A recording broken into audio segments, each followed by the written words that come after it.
This is an audio test.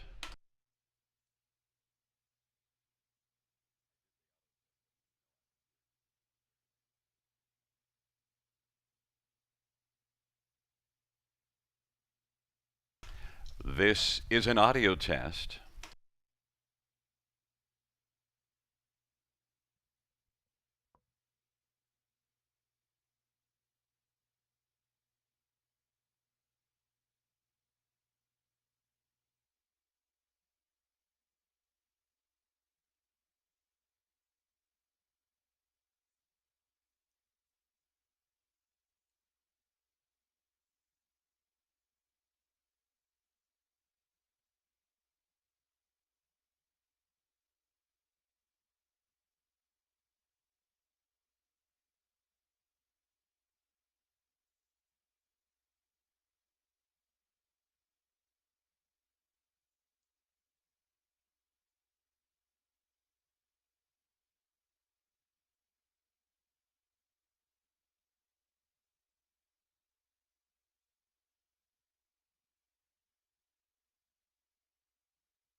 Okay.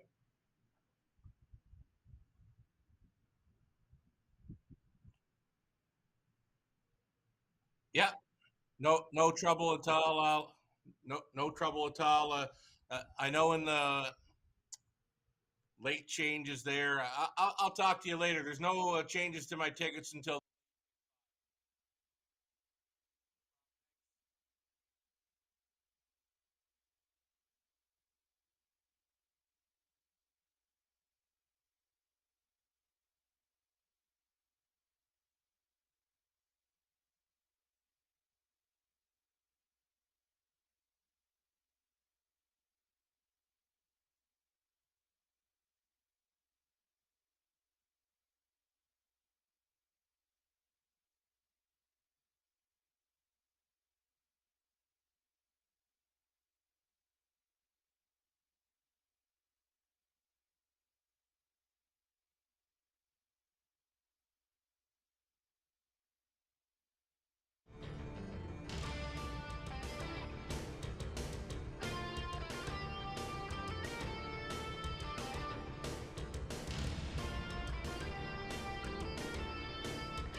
Welcome to racing action from Grand River Raceway for this Wednesday evening. Our first dash will go to post in approximately 15 minutes.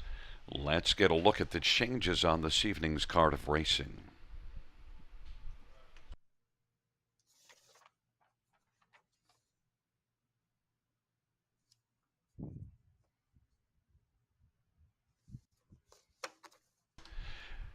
Let's get a look at the changes on this evening's card of racing.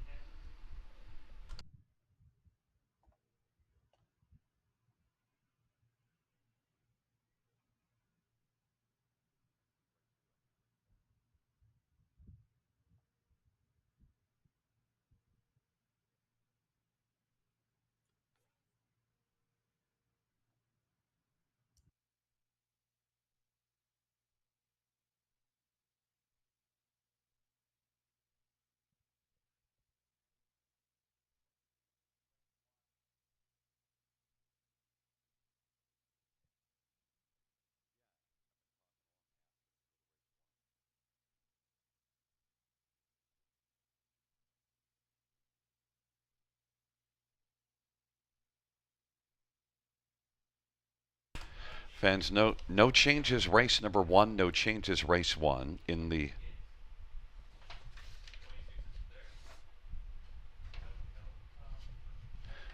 fans, these are not the correct changes. Those are changes from a different day.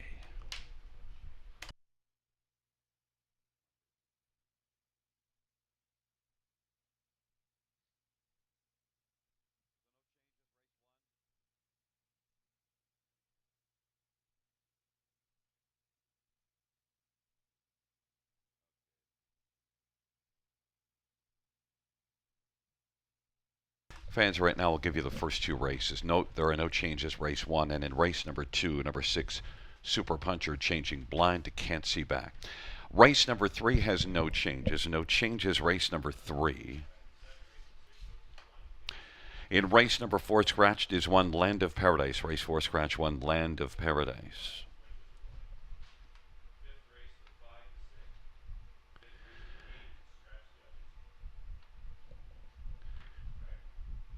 Also note in race 4, number 5, Chelsea's Choice changing blinkers to blind bridle. Blinkers to blind bridle. In race 5, scratch 5, Parlay King and 8, Wicked Dancer. Race 5, scratch 5 and 8. Race number 6 has no changes. No changes race 6.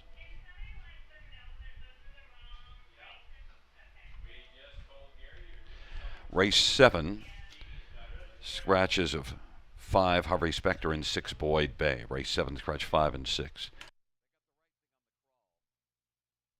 Race 8, no changes. No changes race 8.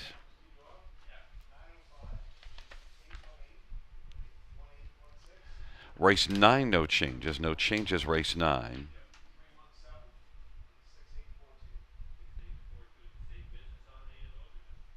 And race number 10 has no changes. No changes race number 10. Once again, reviewing races 1 and 2. No changes race 1, and in the second race, 6, Super Puncher, blind bridle to blinkers. It's 11 minutes to post time. We'll be back at about 7 minutes to post time, and Sugar Doyle will have his pick 5 selections for this evening.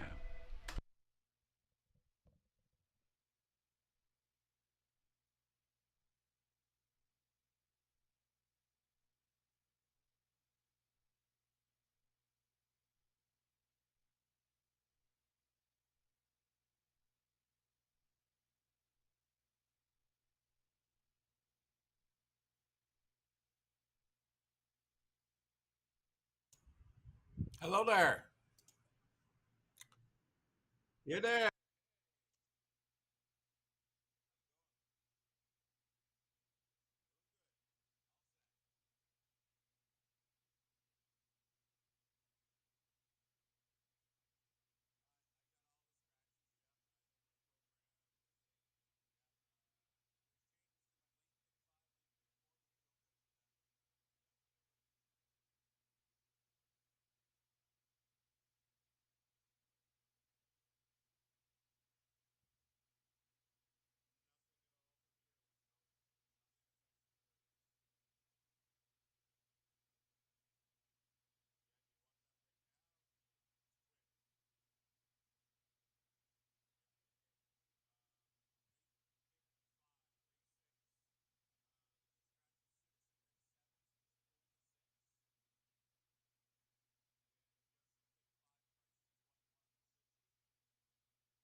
Uh, no, no, that's not it.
Field on post parade for race one.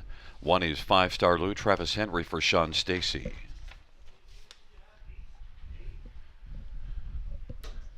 Number 2 is Vogue Blue Chip, Daryl Thiessen for Rod Boyd and Rick McNeil and John Osinga. Number 3 is Mappa O'Reilly, Mark McDonnell for Haley Curry. Number 4 is Hollywood Deo, Sammy Foley for Cassidy Schneider and Frank Girovolati and Colonel Schneider Jr.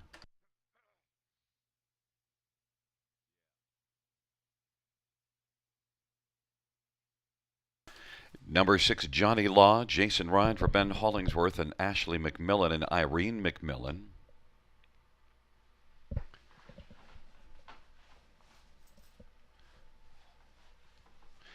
Number 7, Convoy 22, Damian McClellan for Kyle Boston's and High Stakes Incorporated and Nancy McNevin. And number 5 is Larjon Levi, Austin Sorry for Patrick Bissett and Larry Lane. Field of 7, race number 1. We'll see if Sugar Doyle is able to join us and a quick conversation here in the first race. And number 7, Convoy 22 is the one that I used alone in the pick 5. Shocked at 7-2, Shannon. Yeah, I love Convoy 22, and you know I've loved him for a few weeks now. He's got 3 straight wins over Grand River Raceway. The latest being a pocket ride to victory. I see the chart line is showing 53-3, but I'm not sure. He might have gotten there a little quicker because He absolutely smoked them in that final quarter. I'm just not too sure that was 30-3 on the end of it. He was getting home pretty good. So the form is staying really good on this one. Looking very sharp and keen on parade and out of the parade here, Gary. Love his chances again. Absolutely love that 4-1 price. Yeah, there are a lot of different ways that you could go here in this race in terms of the exactor ticket, because there are some ones that I like aren't showing form but have some credentials, and then you went to one that's got lots of form, Vogue Blue Chip. Yeah, I don't get this betting board just yet, Gary. I just don't get it. The favorite status on six, Johnny Law. You've got two, Vogue Blue Chip, a strong second in the latest 53 speed. Two consecutive runner-up finishes over the river behind Convoy 22. How is this horse 15-1 Vogue Blue Chip? Thiessen hops on. Well, good exactor if you get it. I should tell you, full disclosure, I took Johnny Law as my second choice, and I was almost going to take 7 and 6 into pick 5, so I have a little more regard for that one. We'll see. My exactor is 7-6. Number 5, Larjon Levi, back-to-back thirds, both times Convoy 22 winning. Right. My angle for the five, Larjon Levi, my top three threat potential is Austin Sorry. Austin leading all drivers Canada for wins thus far in 2025. So Larjon Levi wouldn't surprise me at all for him to step up. This six, though, Johnny Law, I can see where you're going. It's the second start off the layoff angle. Yeah, and was second to Convoy 22 now, not even close, but in terms of beating that one, but no, neither was anyone else. Number 1, 5-Star Lou, is one that's, well, had some success of late and had a win at Clinton. Yeah, and Sean Stacy starting to come around there at the river. Travis Henry staying on to drive. I like his chances for a top four finish. I still don't get the betting prospects in here, though. This 14-1 price on two is still huge. Well, is my third choice and yours second, but I did bump up Johnny Law. We'll see how it unfolds, but Convoy 22, I still think, breaker, we are going to have ourselves a convoy. It's 5-Star Lou, yeah, Vogue Blue Chip in the center, Mappa O'Reilly, Hollywood Dale, and Larjon Levi, and Johnny Law, Convoy 22. It's a field of 7 for race number 1.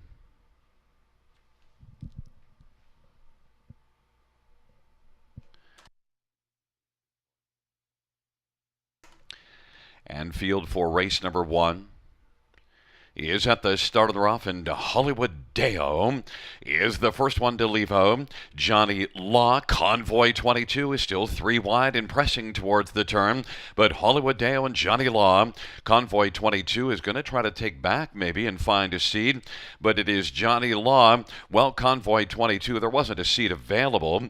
He's going to press on. Hollywood Deo is third, 5-Star Lou is fourth, and Johnny Law, Convoy 22, Convoy 22 still pressing on the outside.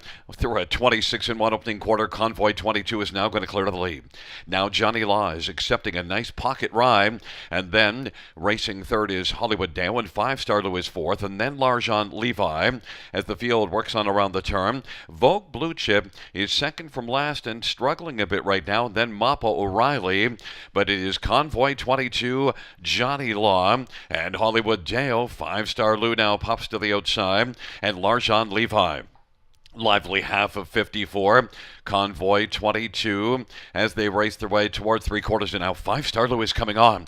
5-Star Lou bellies up to the bar and is challenging Convoy 22 and Larjon Levi on the outside. Johnny Law is racing fourth, and 5-Star Lou is able to come on and grab a lead of three quarters, now a length, and now a length and a half, and 5-Star Lou, Larjon Levi, Convoy 22, and then on the outside Hollywood Day, one blocked on the inside was Johnny Law, who's now fifth as Convoy 22 is backed away to fourth, and on down the stretch route they come. Larjon Levi and 5-Star Lou on down the stretch, and Larjon Levi is coming to the finish, and Larjon Levi is going to win. 5-Star Lou second, Hollywood Dale was third, and then finishing fourth was Convoy 22. Mile of 151 and 4. Well, Convoy 22 put up a big opening quarter, had to work really hard, and that Mm. ultimately changed things. And, well, you do get Larjon Levi, who was unfortunately your third choice, and you went too deep, but a mile of 51 and 4. Oh, yeah, great to see him win in 51 and 4. I was loving that Austin Sorry hopping on board angle. Um, Took a ton of late action though, Gary. This horse was bet right down late to 9 to 5. Now, I really liked his chances in there. I just didn't think he could get the job done. But Cowboy 22, he got kind of softened up parking through that hot quarter 26 and 1. Yeah, and the thing with Larjon Levi, this is one that was really good last year that so far is 0 for 9 in the win column this year. Well, not an 0 for anymore. But that last race from post 8 and way back early and came on to finish third, that might have been a sign with Larjon Levi. And with Austin Sorry now, the hot hand, Larjon Levi, well, Yeah. did not leave anything to be desired. 51 and 4, a new career best by a couple of seconds. Yeah, indeed. You know, he's always been a strong closer on a half or at Grand River Raceway. He had a real strong summer meet at the river last summer, and this could be a big turning point for Largent Levi. That's a big mile, Gary. 151 and 4. He loved the hot early fractions of 26 and 1, 54 flat. So the next time I see him in a race, where I think there's a good chance for some big early speed. I'll be on this horse the rest of the summer at the river. Yeah, and I still think we can come back to Convoy 22. That's a race where it just, you leave from the outside, the ones right to your inside, they blast out, and you get stuck. Yeah, indeed. And my two, the Vogue Blue Chip. Well, I guess I know why the betters were leaving that one alone. He finished well back. Yeah, he just did not have it, but Larjon Levi did. And Larjon Levi is Ooh. back in front of us with Austin Sorry, the winning driver. Larjon Levi is a 4-year-old all bets off bay gelding by Larry Lane. Patrick Bissett's the trainer. First win on the year, ninth lifetime. Larjon Levi and Austin Sorry take race 1.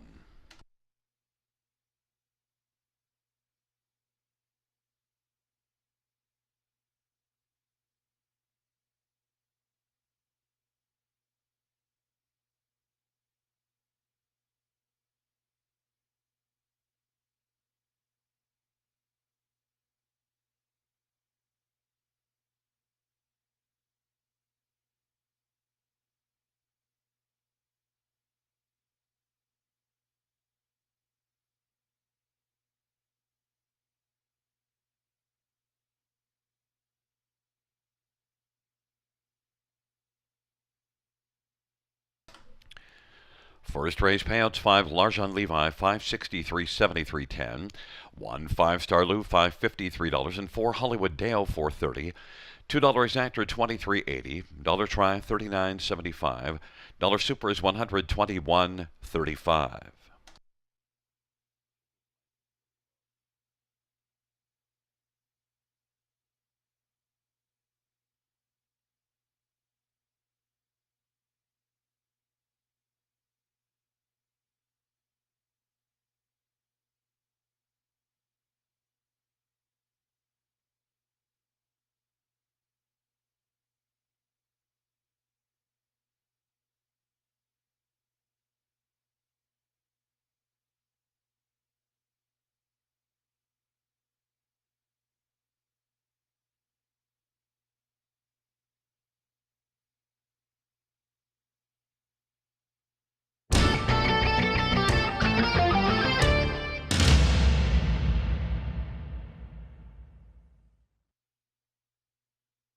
For race number 1,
The first race order finish from the top is at 2573164. That's 2573164 on the bottom.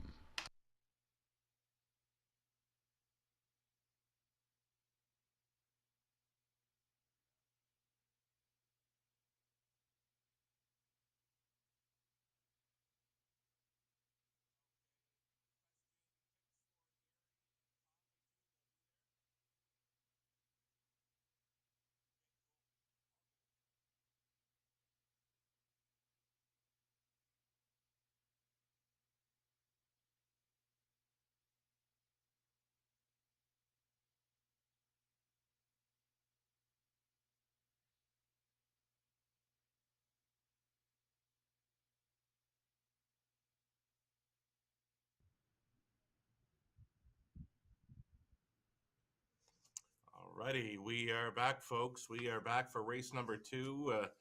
Start of a pick 4 play. Oh, I wish I would have used Jean Levi in the opener. I had him pegged for third. I only used my top 2. Did like Levi though, and wouldn't you know it, never better.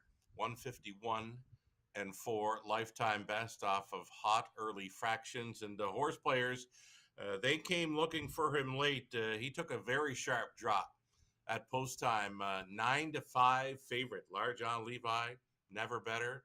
Austin Sori on board. So we turn the page on that one. Let's go to this early pick 4, race number 2. $2,500 guaranteed pool low take. A go-to wager here at the river. Let's bring up my pick 4 ticket idea. We've got some others as well coming for Gary and Conley. So for me, this opening leg of an early pick 4, we're going outside the 5 Carson's Buck and Go. Very sharp winner in the latest, 55-3. Jason Ryan stays on. Number 6, Super Puncher. After 2 straight wins, tasted defeat in the latest. He got parked down to the half and still stayed on for third, though, paced in 55-4. So he could be a threat once again. The action is on 5 and 6 as well as 3 Snowport. I don't have the 3 Snowport on my ticket. I'll tell you why.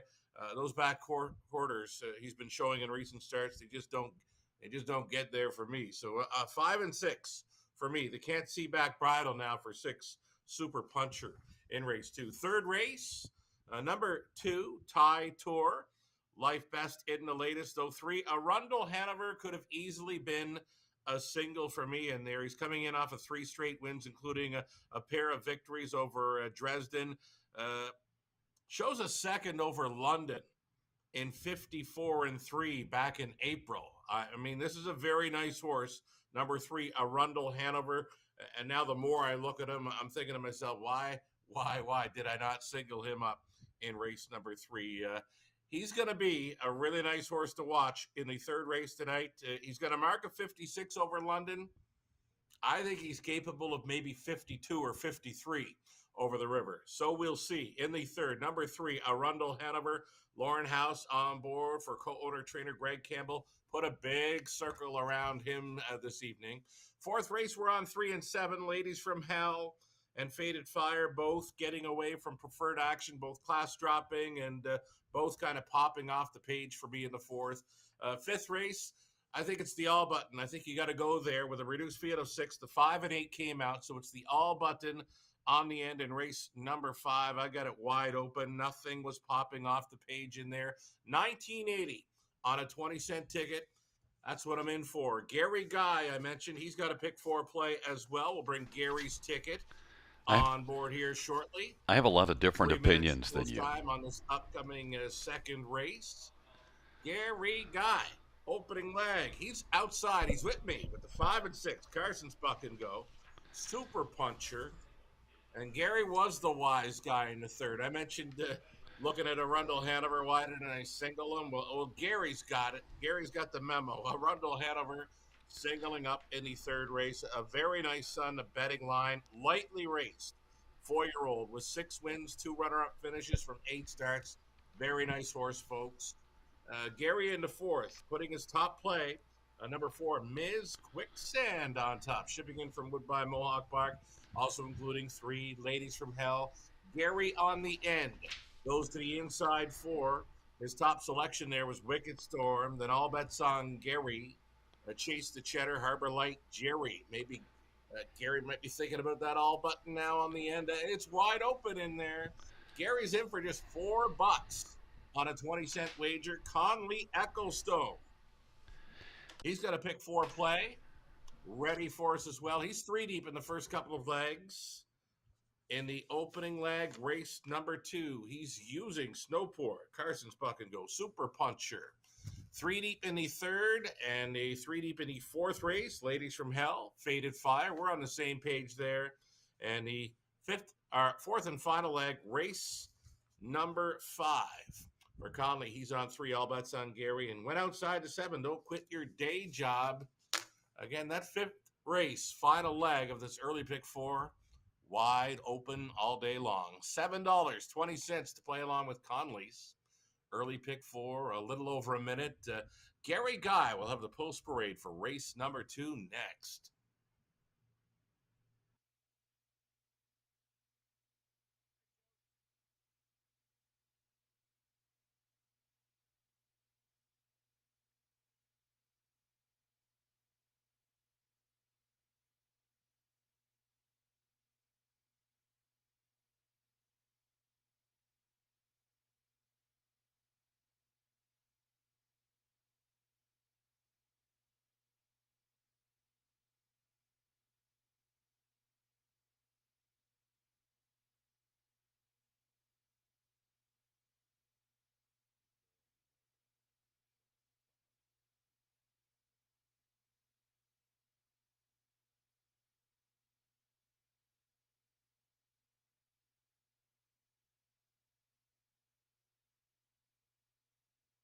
Fans, there's a look at the paddock camera presented by the Ontario Equine Education and Employment Program.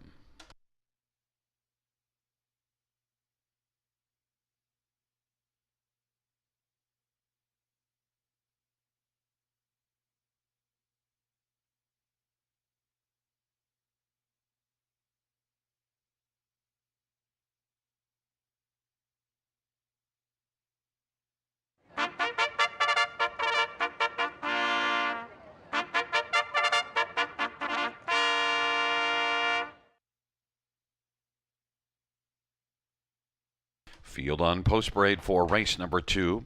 1 is Better Beast. Lauren House drives for Cassidy Schneider. Number 2 is Twinbee Wise Guy, Semi Filia for Nikki Comenia and Bruno Comenia. Number 3 is Snowport, Daryl Thiessen for Ashley Lenvo and Gino Toscani. Number 4 is Cleveland Enzo, Paul McKenzie for Gary McDonald and Christina Soundy. 5 is Carson's Buck and Go, Jason Ryan for Greg McNair and David Carson.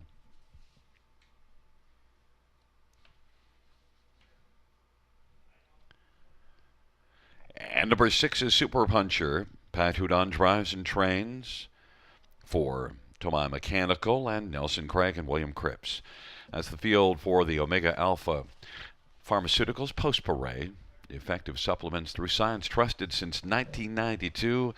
And you know what, Sugar? You've been trusted for even longer than that, I believe. And listen, I'm trusting you here with Carson's Buck and Go because that's my top pick as well. Go against this one, a sharp going away winner of the latest. Jason Ryan stays on, and I'm looking through the lines, and there's nothing really that matches this one in the latest. I believe he can come right back. 1 to 2, though, maybe just a touch over bet. I'd rather see him around even money, Gary. Yeah, he certainly looked really good here last time out and won at 5 to 1. You won't get that, but you'd like to get maybe 6 to 5, 7 to 5, because you know what? Super Puncher deserves respect. He's getting it at 2 to 1. And look, last race kind of gave it up, but still, we've seen enough from Super Puncher. And I just think Super Puncher and Pat Hudon, good chance to come right back in here. Equipment change, too. Blind bridle to can't see back. What do you think of that? I'm going to expect a huge bounce back effort from that 6 Super Puncher. I saw Pat on post parade there. He's got many fans along the fence, and folks were waving, and he was waving right back as well. So Pat is zoned in for this six super puncher in the second race. I'm not sure what the can't see back bridle's going to offer up for him when leaving. I mean, I'd rather see him leave sharply again to maybe take command early, because I think if he makes front early enough, I don't think they could track him down. Really, if he can make front easy and maybe pick up the second quarter breather, I think he could hold on. He's the value right now at 3-1. The five Carson's Buck ago, we've seen him race very green in the career debut when he went very wide through the stretch. The next time out, he's third, and of course, he's pouncing on a maiden victory in the latest. But I don't think there's a whole lot of gate speed to maybe cut it out with that five Carson's Bucket go. So here's Pat meeting up with the friendly fans along the fence. He's having a great time out there, Gary. He wants to go right back to the winner's circle here. Oh, yeah, he's just checking it out, make sure he knows his way back. And he's been there a couple times of late. Listen, a good friend, Steve Beckwith, used to always say, I don't want them changing to a can't see back. I want them changing to a won't look back. That's the equipment bridle that you want on there. Oh, 5-2 with Super Puncher. How about number 4, Cleveland Enzo? I like Cleveland Enzo for the show, though, for the fact that he's got a 28-2 final quarter in the latest for a trip in 56. That could get him there. There's a lot of them in here that don't have those quick final quarters, including 3. Snowport, who's now a 6-1 third choice. You know, he's showing 30 and 31 in his recent outings there over the river, and just not going to cut it for me in this one. Yeah, in Snowport, I used this one on my ticket, but I've been impressed in the past. I thought last race, but you know what? He's shown me some things. I'm still using him for third. I think he can come back, and that's where he's being played. We'll see if it unfolds that way, because the only thing we differed on was flipping the 3 and 4. You went 4-3, and I went 3-4, but the tote board is pretty much laying out the way we looked at it, with heavy favoritism on Carson's Buck and Go. It's Better Beast and Twinbee Wise Guy on the inside. Snowport and Cleveland Enzo in the center, the outside Carson's Buck and Go and Super Puncher. Field for the second race. And Twinbee Wise Guy has gone off stride. And Snowport blasts out with Super Puncher, then Carson's Buck and Go, and Better Beast, and then Cleveland Enzo is back trailing the field. Snowport has got the front, and Super Puncher got a little stumbly there in behind Snowport after getting up really close on the back of Snowport. And Snowport and Super Puncher did a nice job of staying on stride. And then Carson's Buck and Go, and Better Beast and Cleveland Enzo, and they raced their way off the turn. 27-1 opening quarter. Snowport, Super Puncher, and Carson's Buck and Go is currently going from third as Snowport leads the field on Pastis. Better Beast is fourth, and Cleveland Enzo is racing fifth. And then well back, we have Twinbee Wise Guy, who made an early break and is out of it.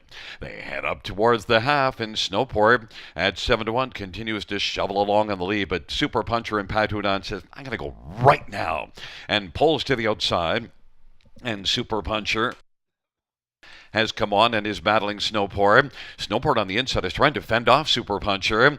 And Carson's Buck and Go is enjoying watching those two battle. Super Puncher looking to punch out Snowport. And it is now Super Puncher and Pat Hunonu's got the lead.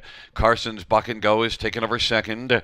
Snowport now has dropped back to third, and Cleveland Enzo is moving up. And it is Super Puncher and Carson's Buck and Go. 3/4, 125 and 1 off of 57.5. Super Puncher being tested by Carson's Buck and Go. And the field turns for home. And it is Carson's Buck and Go who's come on to get the lead. Super Puncher, Cleveland Enzo. Carson's Buck and Go, Super Puncher. Carson's Buck and Go was a bit better than Super Puncher, who was a game second. Cleveland Enzo, Twinbee Wise Guy, and Better Beast won 54-2. Well, a straight superfecta for Sugar.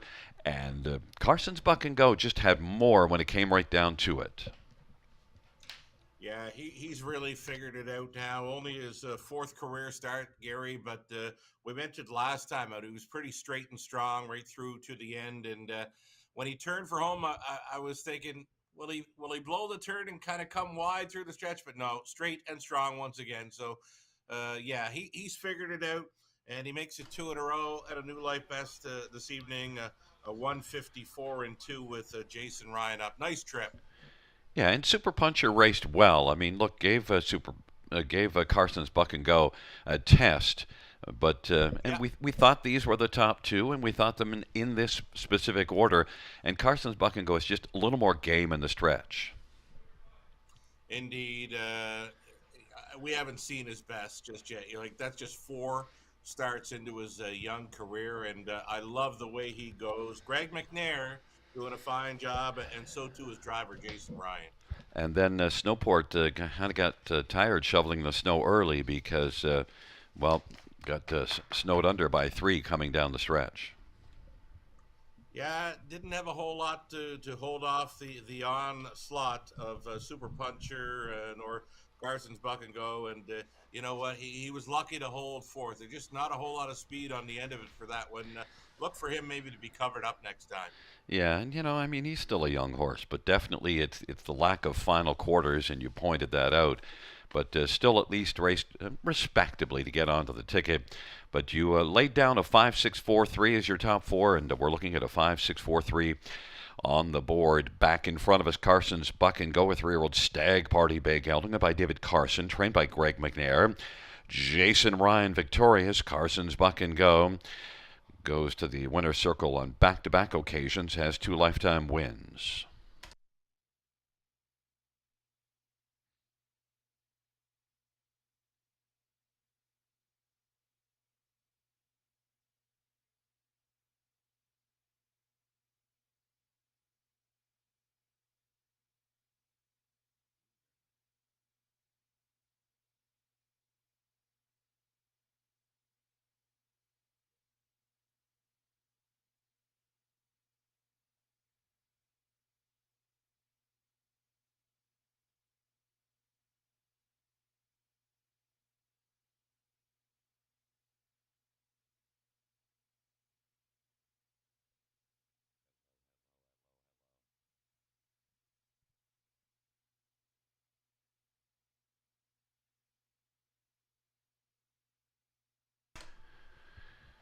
The second race payouts 5. Carson's Buck and Go 250, 210, 210. 6 Super Puncher 280, 260. And 4 Cleveland Enzo 510, $2 exactor 810. Dollar Tried $19. Dollar Super 29.35. Double of 5 and 5 870.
The second race order finish from the top is a 5-6-4-3-1-2. That's 5-6-4-3-1-2 on the bottom.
Field for the third. On parade, one Country Grace. George Ketros drives and trains and owns.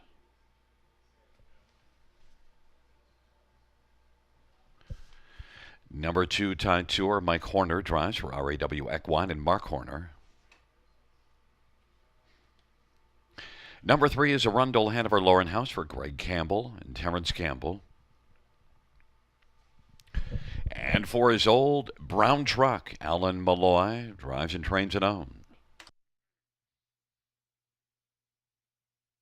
Number 5 is Magical Ian. Jason Ryan for Sean Stacy and David Lumsden. Number 6, Brightside Maceo. Sammy Filia for Julie Walker and Darlene Carr.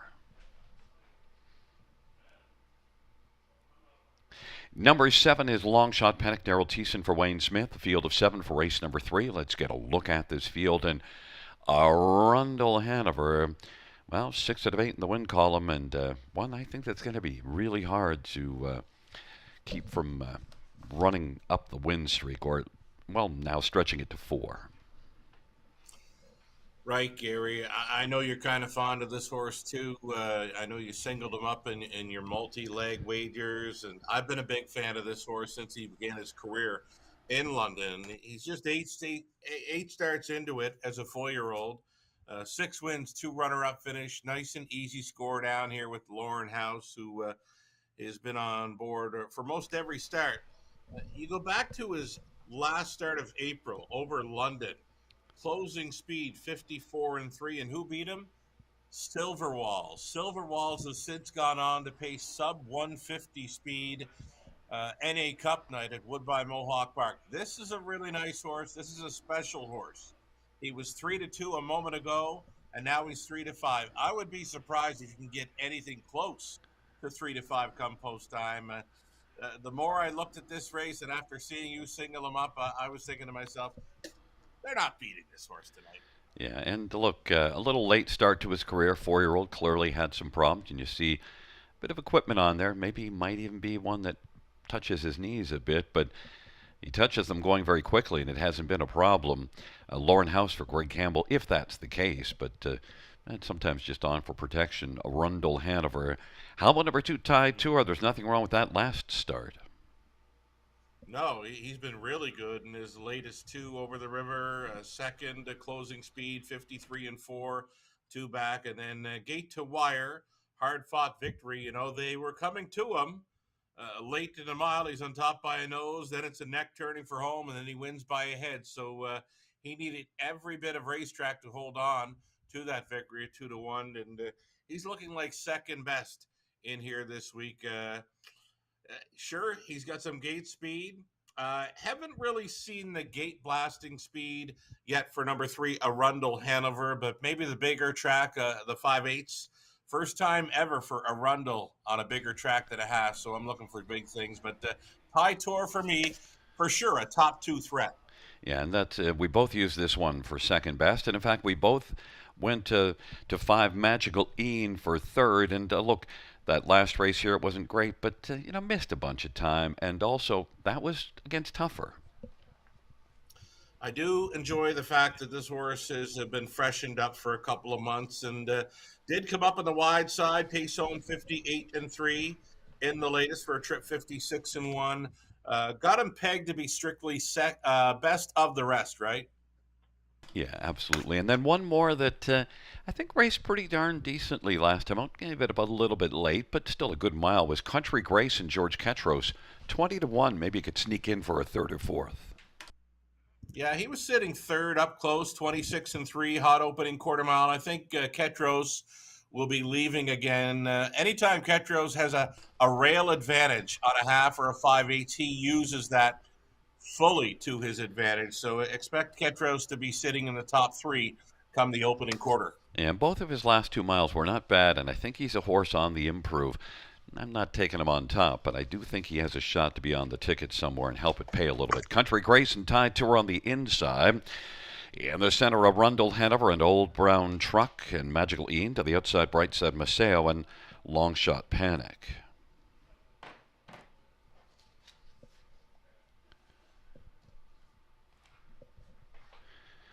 It is a Field of 7 for race number 3. There at the start of the rough, and Old Brown Truck in the center of the track with Magical Ian on the inside. Country Grace and racing for his tie tour. Arundel Hanover is 5th right now. Then Brightside Maceo and Longshot Panic, but Old Brown Truck is driving like a new truck right now, and Magical Ian is on the outside and is keen to come on and try to clear to the front. Magical Ian on the outside, still getting parked from the Old Brown Truck.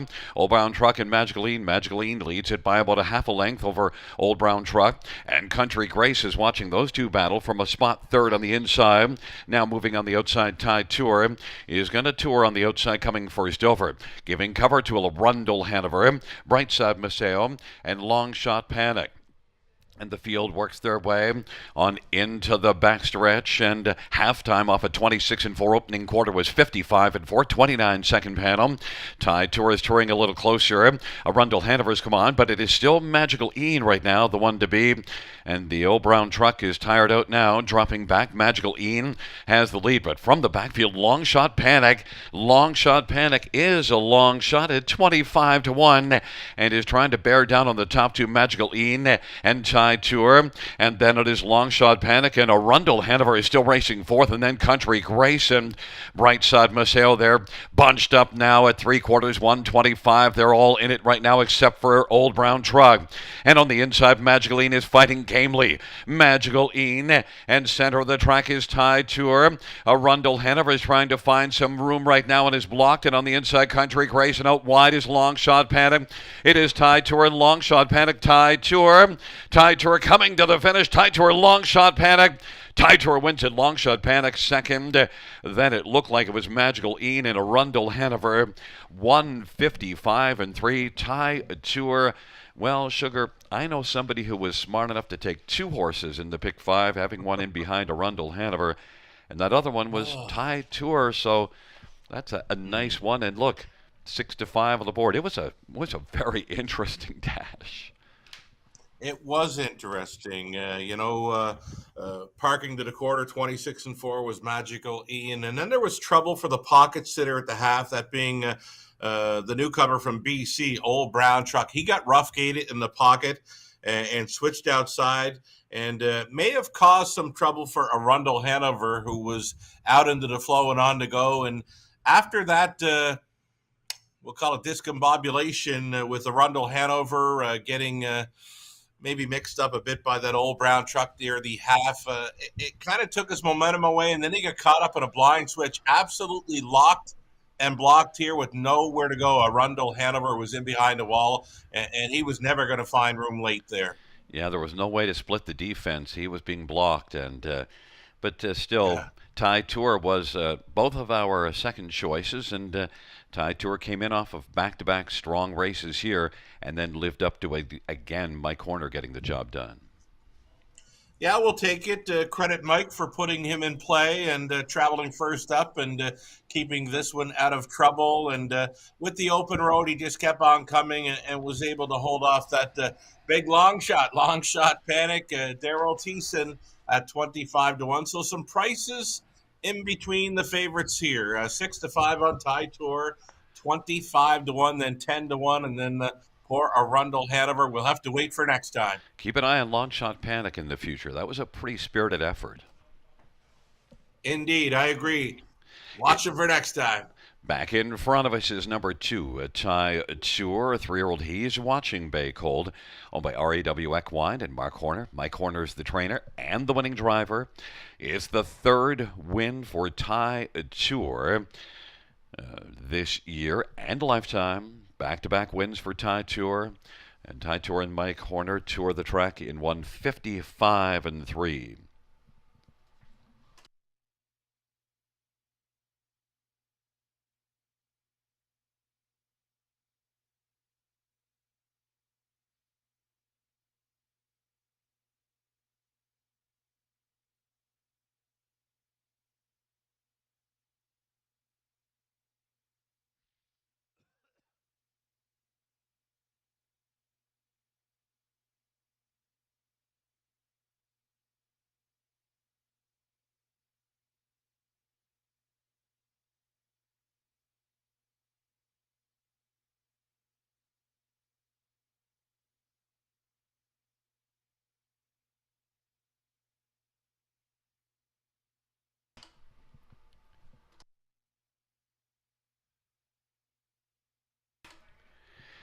The third race payouts, 2 tie tour, 470, 290, 260. 7 long shot panic, 1210, 845. Magical Ean, 550. $2 exactor, 68.10. Dollar try, 182.40. Dollar super, 331.30. 20-cent super, 66.26.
The third race order of finish from the top is 514-7362. That's 514-7362.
Field for the fourth race on parade. One is scratched. Number 2, Getting Euchred. Travis Henry for Brent Ballore and Ron Thompson.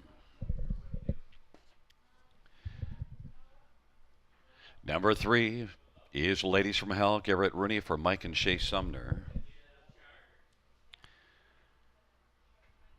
And number 4 is Ms. Quicksand. Jason Ryan for Marie Helene DuPont.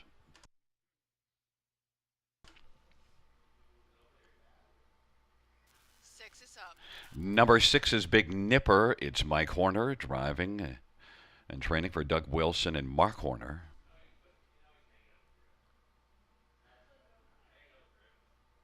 Number 7, Fated Fire. Semi Fillier for Pam Forkin, Mindley Findling Repco.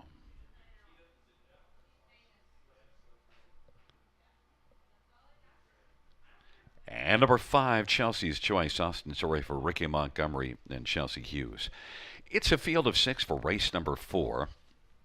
Let's get a look at this field. And, well, Ladies from Hell is your top choice, and 2-1 on the board. And, well, hell, I could see where you're going with this one, dropping out of that Phillies Mares Preferred too. Yeah, indeed. She was in pretty tough there last time out over the river, and she went through some hot early fractions. I mean, when she's down to the half in 53, when any horse is down to the half in 53 and 3 over the river, they're not going to have a whole lot of answers through that final half. And she faded. She still paced in 52 and 4. That may be one of her fastest miles of her career. 11 years of age and pacing 52 still over a 5/8 track. You know, she was claimed for a modest price just a few years ago, but she's done a whole lot since. Returned on the investment quite nicely. And Mike Sumner often puts up really good numbers, so I have a lot of regard for that barn. Not a big barn, but a barn that gets the job done. And you got G Money, so strong connections. 7, Fated Fire is your second choice. Have that one for third, but Fated Fire is one that, well, made some money last year, and this year's made $2,000 a start. I often think that's a good measuring stick, and we've seen this one here for a couple of starts. Your thoughts? Exactly. Filion, Sammy Filion, been doing some pretty good things at the river in recent race days, and he stays on this Fated Fire. It's the outside post to overcome. I don't think there's a whole lot of gate blasting speed to be had with this one. So she's going to have to find a helmet to follow and maybe hope for a toe up. She'll want to be with them through that final quarter. So if she can get up close for a late power surge on the wide side, be looking for her late. 9-2 is a pretty good price. Number 5, Chelsea's Choice, your third one, kind of confuses me. Equipment change, blinkers to blind bridle. Well, I changed the equipment off that last race, but you know what? Ricky knows what he's doing, and Chelsea's Choice certainly raced well last time out. So 53 and 4 came close. Well, the Austin Sorey factor here. I'm not sure why the bridle change either myself, but we saw Austin hop on board Large John Levi and pacing 51 and 4 in the opener. Austin Sorey hopping up on one with a catch drive. He makes the most of many of those drives, and this one is facing tougher foes. 9-2 after being a heavy favorite last time out and just missing by a neck. Shows that 53 speed, so more than capable of going with them. I want you to get to Getting Euchred, and also can you throw in a thought on Miss Quicksand, because that's my top one and you left this one out.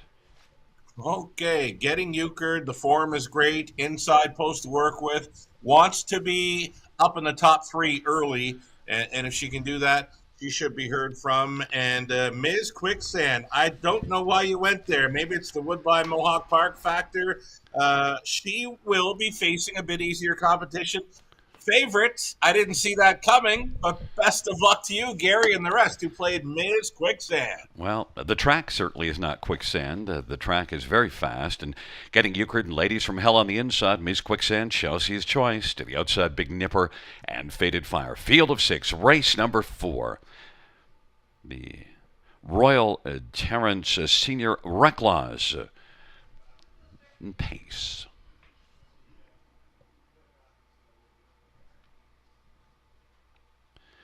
Field 4, race number 4 is at the start of the rough, and Ladies from Hell is going to blast as expected and Faded Fire to the outside. Getting Euchred, Ms. Quicksand is racing fourth, and then Chelsea's Choice and Big Nipper, and Faded Fire is able to come out and get the lead. Ladies from Hell is racing position second, and Getting Euchred third. Ms. Quicksand is racing fourth on the inside. Then it is back to Chelsea's Choice, and Big Nipper is trailing this field of six as they race off the turn. 26 and 4 opening quarter. Faded Fire, Sammy Fillion's got the lead. Ladies from Hell is racing position second and Getting Euchred. And now Ms. Quicksand is going to move on the outside and come on first over and gives cover to Chelsea's Choice, and then it is back to Big Nipper, and Faded Fire leads, and Ladies from Hell. Getting Euchred is racing position to third and is going to step to the outside. Miss Quicksand did pop out but really didn't come on that much, but maybe wanted cover, we'll see, and is second over fourth. Then Big Nipper on the inside, and Chelsea's Choice is out three wide. Faded Fire leads as they race on to three quarters. Faded Fire, Ladies from Hell, is in a very good spot. Getting Euchred is racing third. Then it is back to Big Nipper as the field races towards the top of the stretch. Three quarters, 123 and 3. Second from last is Chelsea's Choice, and Ms. Quicksand is not coming quickly. Faded Fire as they turn for home. Ladies from Hell has been getting the trip on down the stretch drive. Faded Fire, Ladies from Hell, and out wide Chelsea's Choice, but Faded Fire continues, and Faded Fire has sealed the fate of the rest, and Ladies from Hell will be second, then Chelsea's Choice and Big Nipper. 152 and 4. Faded Fire. Well, you did have the right couple. You had Ladies from Hell and Faded Fire in the reverse order, but you used them both in the pick five, so you're still alive, and Faded Fire was definitely alive. Well, I'll tell you what, I was loving that lineup. I wasn't sure what Faded Fire had under the hood for gate speed, but we saw she's more than capable of blasting now, especially from an outside post at the river. Sammy Filion, one of the hot drivers, one of the hottest drivers on the Rivers 2025 meet. Made no mistake, put her right on the chooch and would not be caught. Again, I just loved that lineup going into the opening turn. Yeah, and it just blasting off the wings like that, and I thought maybe that Ladies from Hell might come around on the retake, because I've often thought Ladies from Hell is a little better on the front end, but still, I don't think it was going to matter. Faded Fire, I thought, was the way that Faded Fire raced, probably had enough to go around again. Yeah, you know what, Gary? No shot. Ladies from Hell was going to make a move into that quarter 26 and 4 when she showed that 53 and 3 half last time out and got softened up there. So she needed that helmet this week. Great to see, and she's right there in 52 and 4, being second best. Yeah, that's a good point, because really you got to think about what happened last week. It's just my normal feeling with Ladies from Hell is that's a front end horse, but last week the front end wasn't kind. Right on. She wanted the helmet, and just look for her next time to draw well and maybe be on the lead again. But how about Sammy? Love his chances at the river. And Miss Quicksand was in quicksand when they turned for home. Yeah, kind of sluggish when moving to the outside, and never really had it tonight. Took a lot of money, but just did not fire. But then we get some prices on the board. So we get 7, 3, 5, 6, and 7. Faded Fire at 6-1 is a very nice win. Faded Fire, Sammy Filion with winning drive, a 5-year-old straight shooting bay mare, owned by Mindy Findling Repco. Pam Forkey, the trainer. And out trackside, we had the Royal Terrence Senior Reclaws Group. Welcome to Grand River Raceway. Third win this year, 16th lifetime for Faded Fire.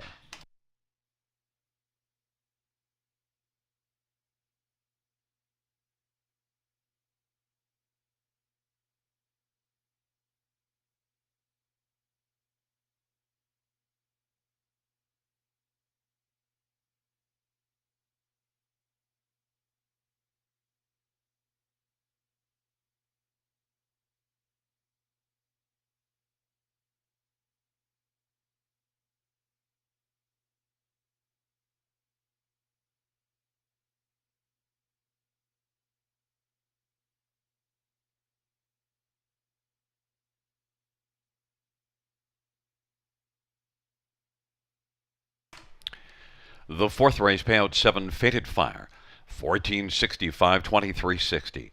3, Ladies from Hell, for 43.20. 5, Chelsea's Choice, 320. $2 Exactor, 45.90. Dollar Try, 82.90. Dollar Super, 228.20. 20-cent Super is 45.64.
Fourth race order finish from the top. Scratch 526341. That's scratch 526341.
Field for race number 5. Entering the track for the post parade, 1, Chase the Cheddar. Garrett Rooney for Cassidy Schneider and Colonel Schneider Jr. Going to the 3. 3 is up. 3 is All Bets on Gary. Mike Horner for Mark Horner.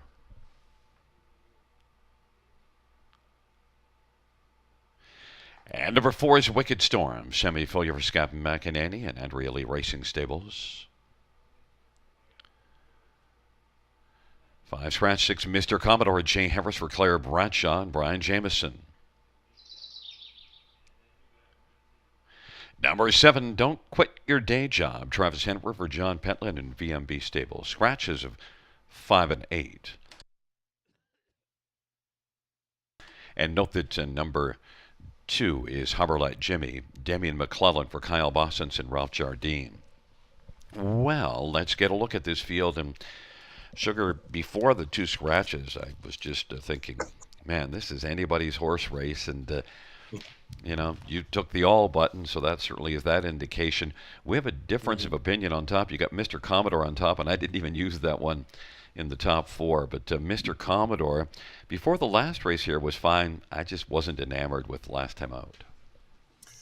Yeah, he got roughed up last time, parking all the way through some hot fractions, 26 and 3 down to the half 55. So I knew early on it wasn't going to happen for him in the latest, but I'll give him a better shot here. As you mentioned, reduced field of 6 now. The scratch of 5 has him moving in a spot. I look to his left, and there is not a whole lot of gate speed. There is absolutely 0 gate speed for the 1 Chase the Cheddar. He was trailing when leaving the rail last time out. He was on top, though, at the finish when it counted. He took a lot of late action in there, Chase the Cheddar, last time out. I just don't see it happening for that one tonight, but I do see it happening for 6. Mr. Commodore, looking for some open road. He just needs pylons early. One thing I can tell you with Mr. Commodore, in this bunch, I don't think it's going to be easy. I don't see him being able to just sail on. Now, Don't Quit Your Day Job is one that last time out did kind of quit. But, that was a very tough bunch, that London Classic final. Indeed, it was. He's missed a few weeks of racing action, but indeed, in against the likes of SOS Sports Bet and still sit on to pace in 49 and 50 over Woodbine Mohawk Park. So for me, I can use this 7. The gap in the schedule, though, right? It's been 3 or 4 weeks. There is gate speed to work with. Does Travis opt to use it? The biggest early speed seems to come from post 6 and 7 in here. If they can be the lineup like back in race 4, Faded Fire with Ladies from Hell, if it can sit 6, 7, 7, 6, I think that's the exactor box. Yeah, and it's interesting that your top 2 are the only 2 that I left off my 4, so we'll see. But, we'll see how it unfolds. Look, number 2, Harbor Light Jimmy, my 4th choice. We really disagree in this race. Harbor Light Jimmy, nothing to dislike about the last 3 starts, though. No, he's been very sharp. The thing with me is he's bumped up in class. So too was the 1. A tougher spot for both the 1 and 2 in here. Harbor Light Jimmy, there's not a whole lot of early gate speed to work with, but if Damien can keep him close, he should be in the mix. He's coming home in 28 and change in a few starts there. Well, that's, I just think the overall recent efforts for Harbor Light Jimmy, I like them and finished them all well. 2nd beaten and neck last time out. Another one, number 3, All Bets on Gary. I ended up using this one all the way up to 2nd because just hard to leave off the ticket because it's been racing consistent. Got to use him here. Stone cold closer. Horner already in the winner's circle tonight. This horse stays close. He's going to get a big piece of it late. All Bets on Gary. Very nice colt son of All Bets Off. Well, you're on Mr. Commodore. I mean, I'm not high on Sunshine, but I am high on Wicked Storm in here. Ooh, that's my 4th choice. My top pick. Finished 4th last time out here in the Prospect Series. Might think it's a bit of a reach, and we'll see because the fans are with me. I mean, maybe they shouldn't be. Wicked Storm is okay. Friend of the show, Sammy Uprichard, says he's going to send him in here. Sammy finishes up school today, and he's a big fan of the river and Gary Guy. Well, there you go. We'll see what happens. Chase the Cheddar, Harbor Light Jimmy on the inside. All bets on Gary. Wicked Storm to the outside. Mr. Commodore, and don't quit your day job.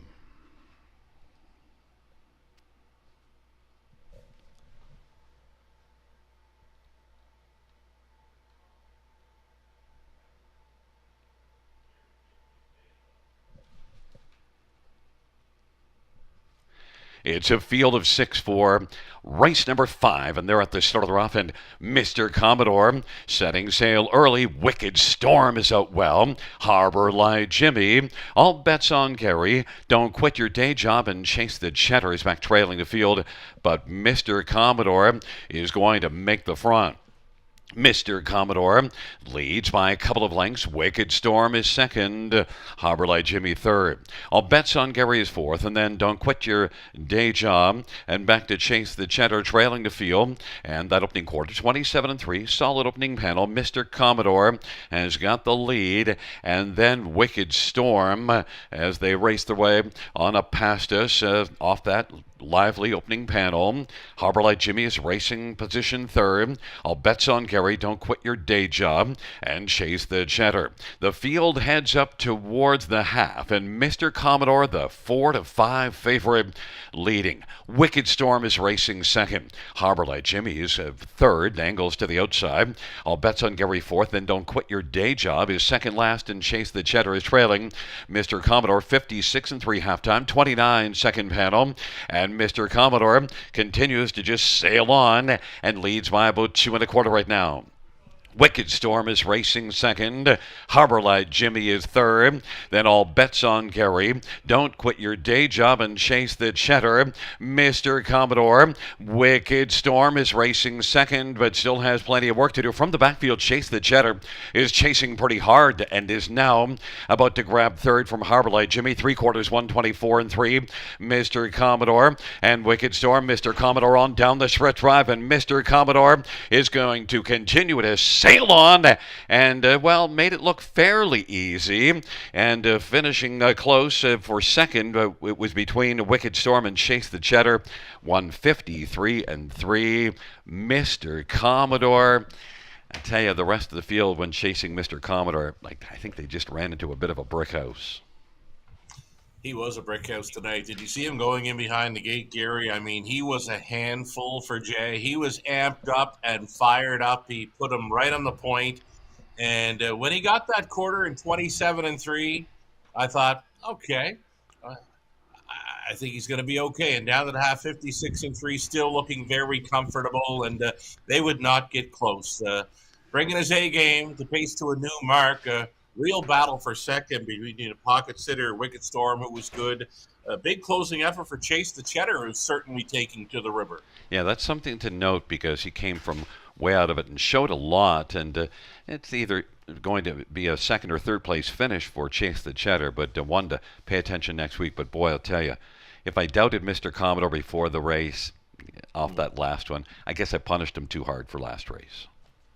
Yeah, I mean, roughed up, parked a mile, and then you get into some early parking issues to start before that. I just didn't see anything that could go with him this week off the car, so I just said he needed that open road again and pylons early, which Jay Harris was able to work out, and it paid off big time because he's going home with a new speed badge, Gary. Yeah, and I got off them, but the fans didn't get off. They said, we're just going to take a pass on last week. We saw why, and they went heavily in 4-5, and they were rewarded by a horse that raced like a 4-5 horse.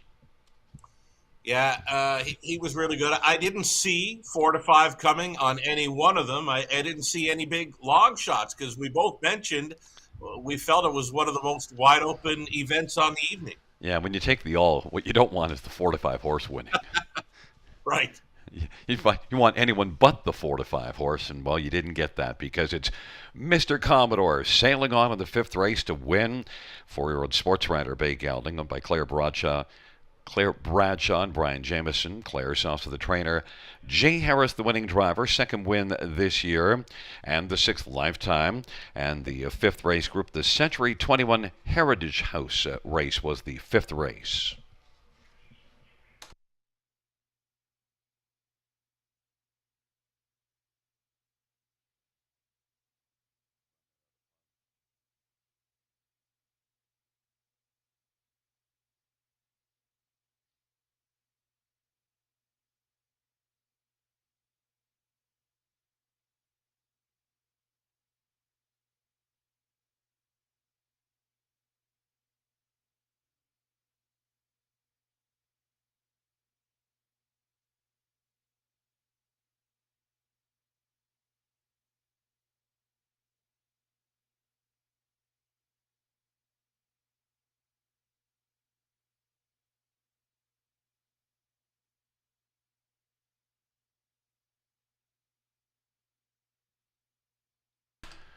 The fifth race payout, 6 Mr. Commodore, $370, $340, $3. 1 Chase the Chatter, $570, $640, and 4 Wicked Storm, $370. $2 Exactor, $37. Dollar Tribe, $96.50. Dollar High Five, $268.60. 20-cent high five is $53.72. Dollar Pick 3, $63.80. Dollar Pick 4, $84.95. And we had a Dollar Pick 5 of $371.90.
fifth race. Order of finish from the top: 2, 4, 5, 3, scratch 1, 6, scratch. That's 2, 4, 5, 3, scratch 1, 6, scratch on the bottom.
We are back, folks. It's the back half of this Wednesday night program at Grand River Raceway.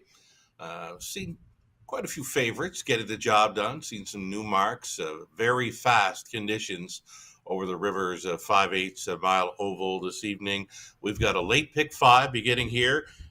Coming up, race number 6 of 10 covers the final 5 races, of course.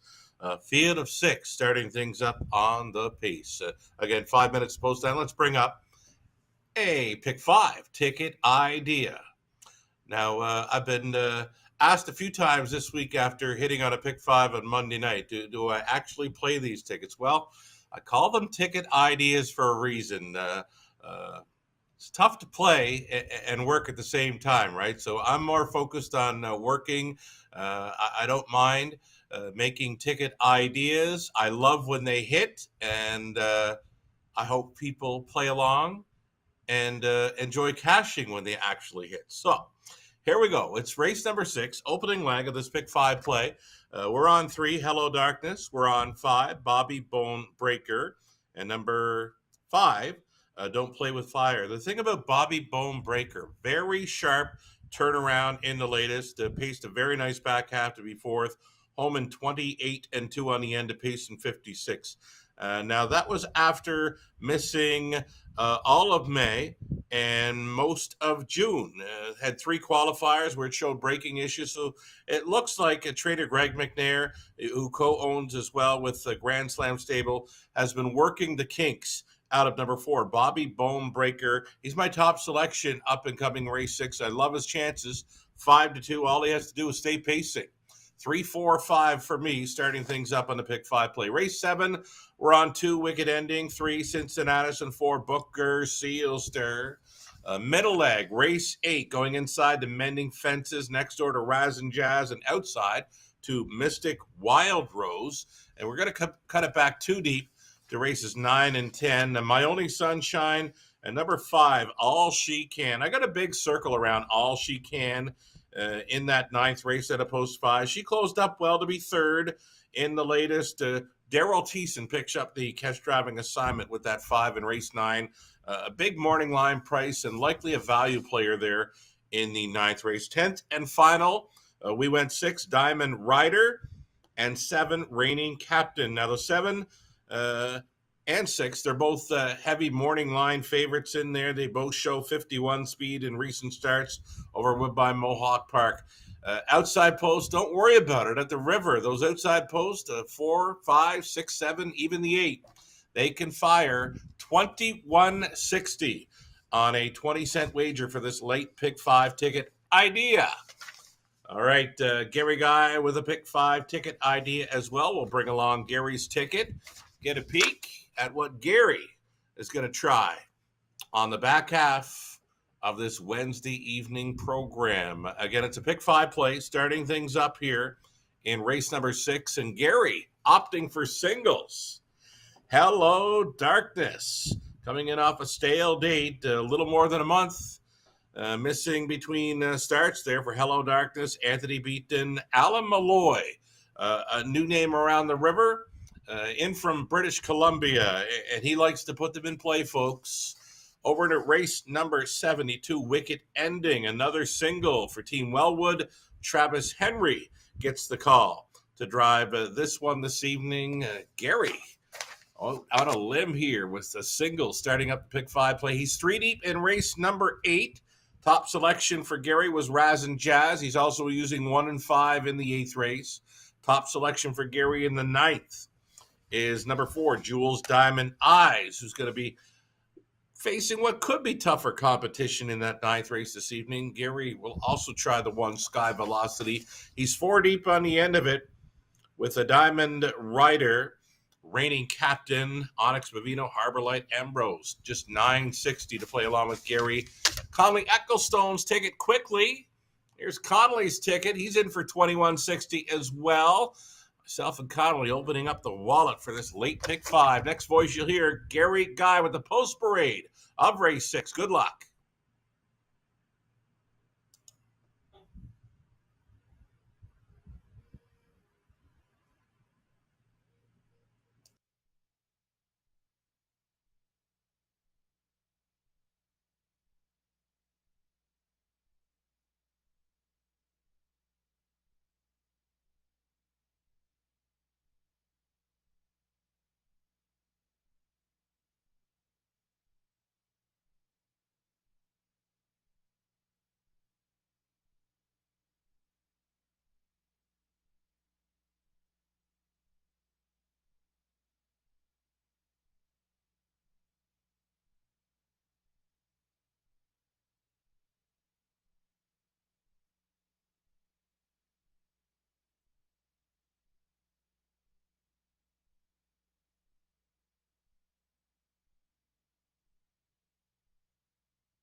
Field for race number 6 on parade. 1 is Happy Play. Rob Jenkins Jr. drives and trains for Jack Darling Stables. Number 2 is Stonebridge Alien. Travis Henry for Sean Stacy and Catherine Stacy and Hudson Stanibert and Nancy Malikan. Landmark 17 Racing. Number 3, Hello Darkness. Alan Malloy drives for Anthony Beaton and Pat McHale. And Len McHale and John Boschman. Number 4 is Bobby Bonebreaker. Daryl Thiessen for Greg McNair and Grand Slam Stable. Number 5, Don't Play with Fire. Sammy Fillier for Julie Walker and Leonard Gamble. And number 6, Top Dealer. Jason Ryan for John Pentland and Hut Racing.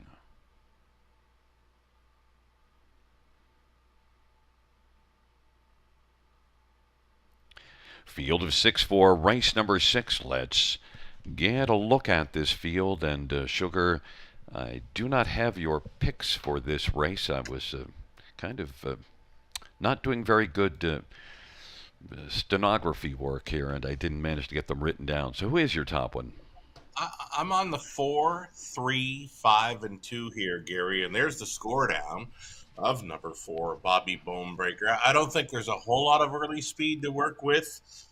I think the goal is to keep this horse flat throughout the mile like he did last time out. He was showing breaks dating back even to last September of 24, but took some time off prior to his latest. Maybe trainer Greg McNair was trying to iron out some kinks, and it might have worked because he come back to be a very strong 4th in the latest. I like his back quarter, 28 and 2. I like the mile, 156, and I like how he looks right there with Thiessen on board. 5 to 2 second choice, my top selection. I'm going to stick to it. And he has a win over this track last year as well, so that's nice with Bobby Bonebreaker. But, this is the race that I went Hello Darkness all alone. Hello Darkness is your second choice, but I'm not afraid of those last two starts at Mohawk. Alan Malloy for Anthony Beaton. And we'll see what Hello Darkness has to offer, but I expect a little sunshine from Hello Darkness here. Hello, Darkness. My old friend, right? 7-5 favorite status. I just couldn't get there with him on top. I do got him as an exactor factor, Gary, but it's the stale date, right? Last starting May 23rd, so a little more than a month between starts, and things weren't working out too well last time out over Woodbine Mohawk Park, so he switches back to a 5/8. This is a big colt son of Shadow Play. He's a pretty good size, Gary. He's got some presence on the track. I don't know. I think we could see a lot of light here from Hello Darkness. Number 5, Don't Play with Fire. Last race just a third, but still overall, this is one that has had some decent flashes. Only one win, though, in 14 starts. I do like the fact that he was passing horses in the final quarter. He went from 5th to 3rd. Also had a 29-2 kicker on the end of it. And Sammy Filion, I think any race that Sammy is in, you want to look what he's driving and maybe use it as a top 3 or 4 selection for the Try and Super. That's where I have the 5, Don't Play with Fire, a son of Shadow Play, who's kind of going in the right direction in recent starts. The next one we'll talk about, and I did use Top Dealer for second, but the one that you used to round out your ticket is 2 Stonebridge Alien.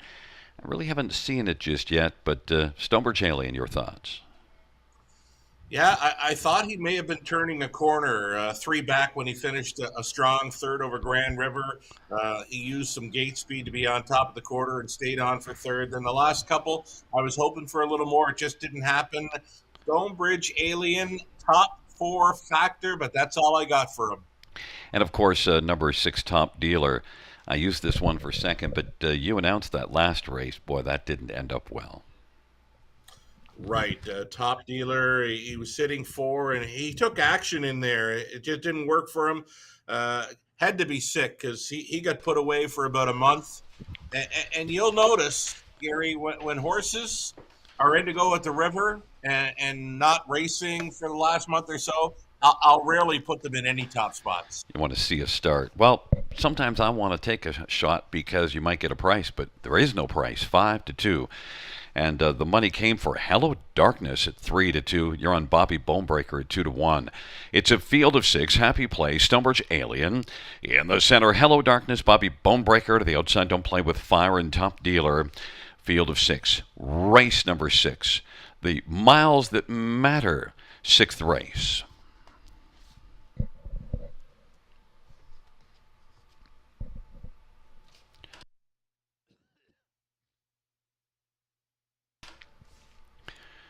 Field for the 6th race.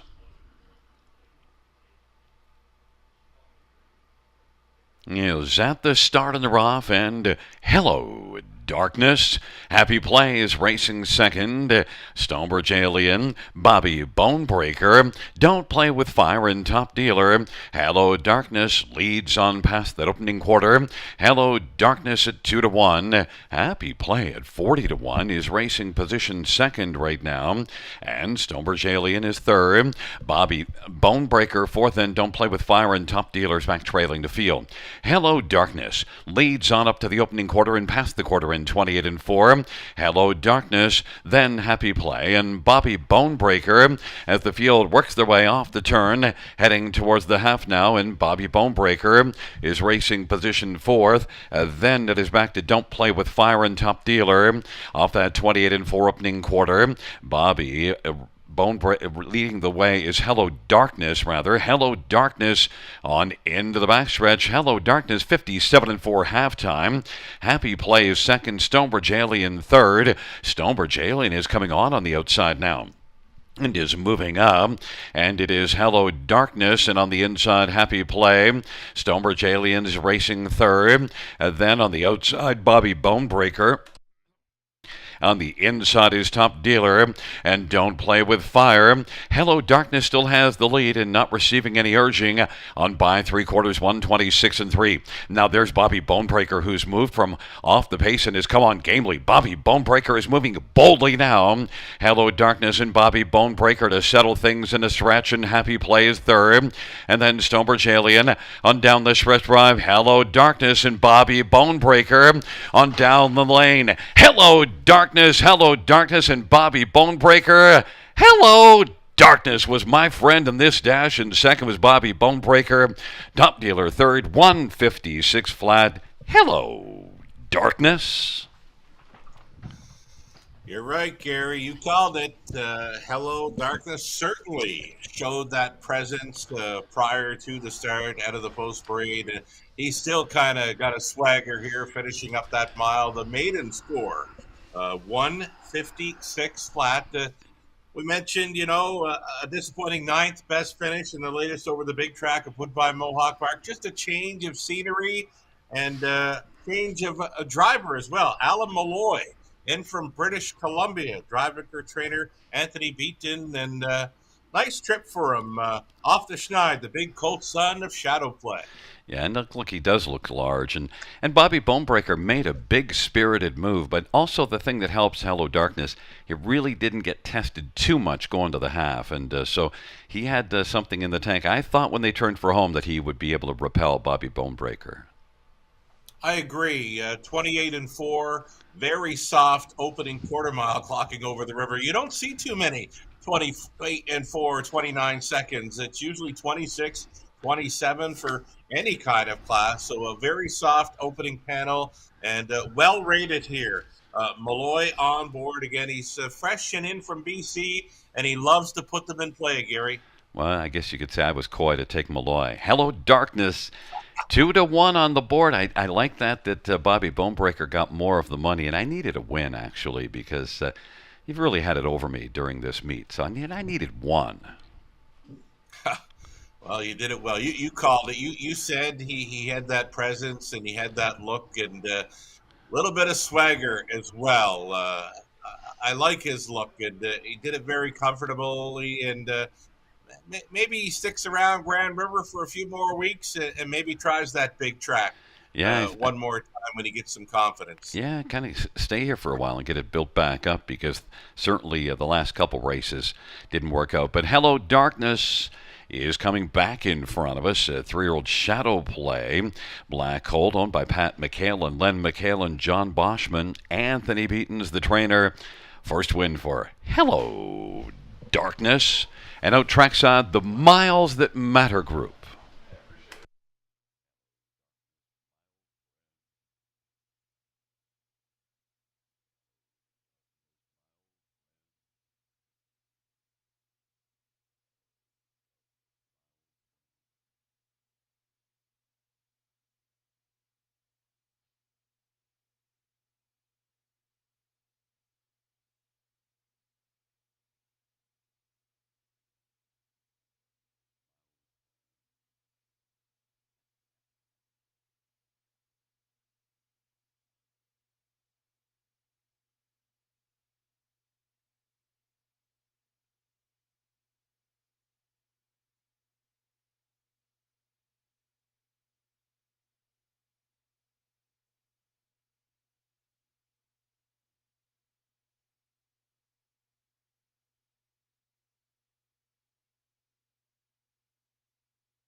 The sixth race payout, number 3, Hello Darkness, $660, $4, $374. Bobby Bonebreaker, $310, $280. And 6 Top Dealer, $390. $2 Exactor, $23.60 Try, $40 Super, $157.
finish from the top.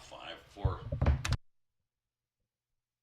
The sixth race order finish from the top. 5-4-1, 2-6-3. That's 5-4-1, 2-6-3 on the bottom.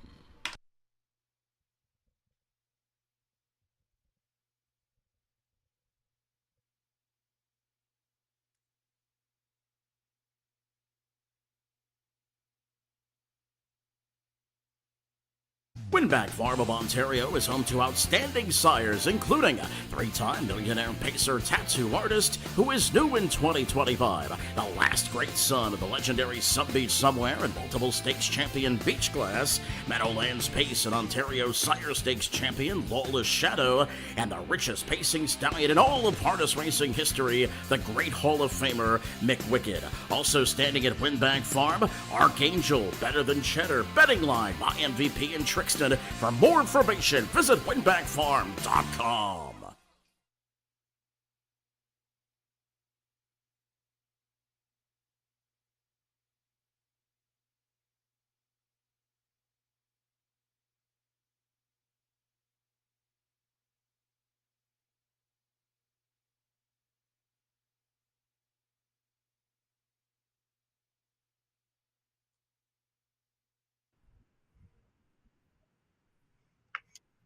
We are back, folks. Set to take a look at the late pick four at the river. A couple of scratches in the opening leg of this pick four. The 5 Harvey, R Spectre, and 6 Boy Bay were both scratching sick from this. Opening up as the heavy favorite, number 2 Wicked Ending, a top selection for me and one that I will include in the first leg of this pick four play. Let's bring up some ticket ideas then. Get things in order here. Race number 7 for a late pick 4. Wicked Ending, Cincinnatus, even Booker Sealster. I've got pegged as a player here. This one showing interference up and around 3/4 and then passing horses and finishing up a strong 4th with a decent back quarter, 29-1. Terry Fritz aboard. Booker Sealster, Terry, co-owner, trainer and driver here. Booker Sealster, I like the way he did finish up. Would not surprise me to see him be a big factor here if he can stay close when turning for home. Flip the page over into race number 8, leg 2 of this pick 4. We're going to try Mending Fences, the morning line favorite. The thing about Mending Fences, the rail horse in race 8, took a bad shuffle in the latest, but was flying late.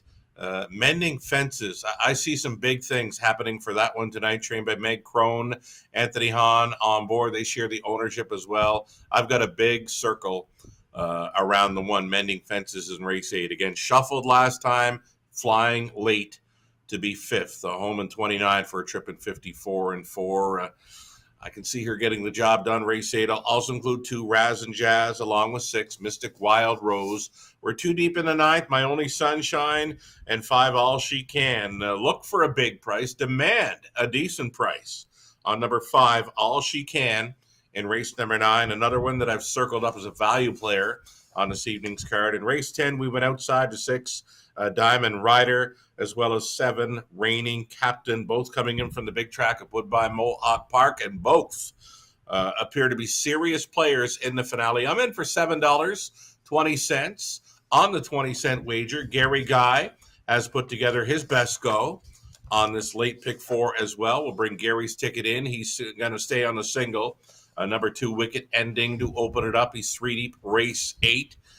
2 deep in the 9th, Jules Diamond Eyes being his top selection, including Sky Velocity as well. Gary's gone deepest of all in the 4th and final leg, the final race, where he's on Diamond Rider, Reigning Captain as well, inside starters Onyx Vivino and Harbor Light Ambrose. Conley Ecclestone, friend of the show, Conley, with his late pick 4 ticket idea as well. He's in to go for $7.20 on this 20-cent play. He's on 2 and 4. Starting things up in race 7, that being Wicked Ending, Booker Sealster, 3 deep, race 8 with a 1, 5, and 6, Mending Fences. Outside of Stonebridge Drama, Mystic Wild Rose. 3 deep in the 9th, and On the same page with the Conley in that final leg, Diamond Rider, reigning captain, were both using those Woodbine Mohawk Park shippers in the finale. Again, Conley's in for 7:20. A little over a minute to play. This late pick 4 at the River.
Field for the 7th race on Parade 1, Sister Control, Gaston Dumont, drives and trains and owns.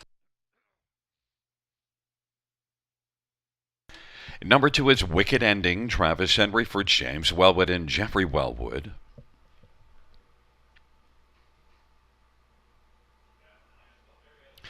Number 3 is Cincinnatus, Daryl Thiessen for Derek Anderson and Gordon Mason.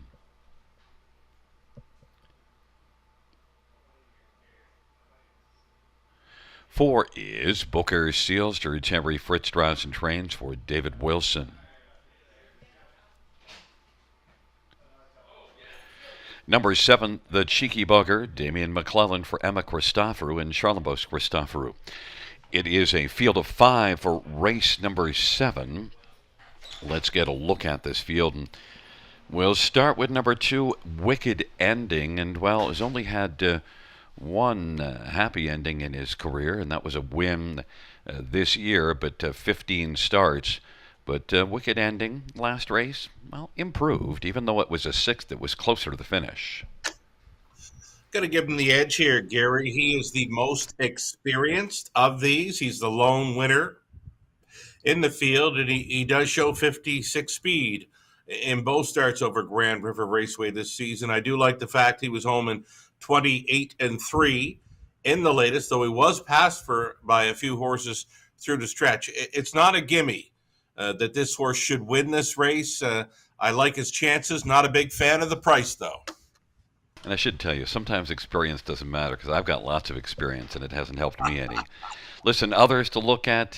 How about number 4, Booker Sealster? This is one that was better last race. Trailer post and even suffered interference. Maybe could build off that one. How about him, indeed? I love the look of this colt son of Sunshine Beach. And with just 4 career starts, well-traveled. He's been on 4 different tracks. He qualified Woodbine Mohawk Park, career debut over in London, tried Hanover, where he's second best, and then he's been at Grand River Raceway in his latest 2. His last start is the one that caught my eye. He was interfered with up and around 3/4. He was passing horses late, home in 29-1. For sure, going in the right direction and looking to improve off of that, looking to build off of that, like you would say. Number 4, Booker Sealster, going to be my beware horse in here. Number 3, Cincinnatus, is one that maybe I think you can beware of, but 2-1 doesn't make much of a beware.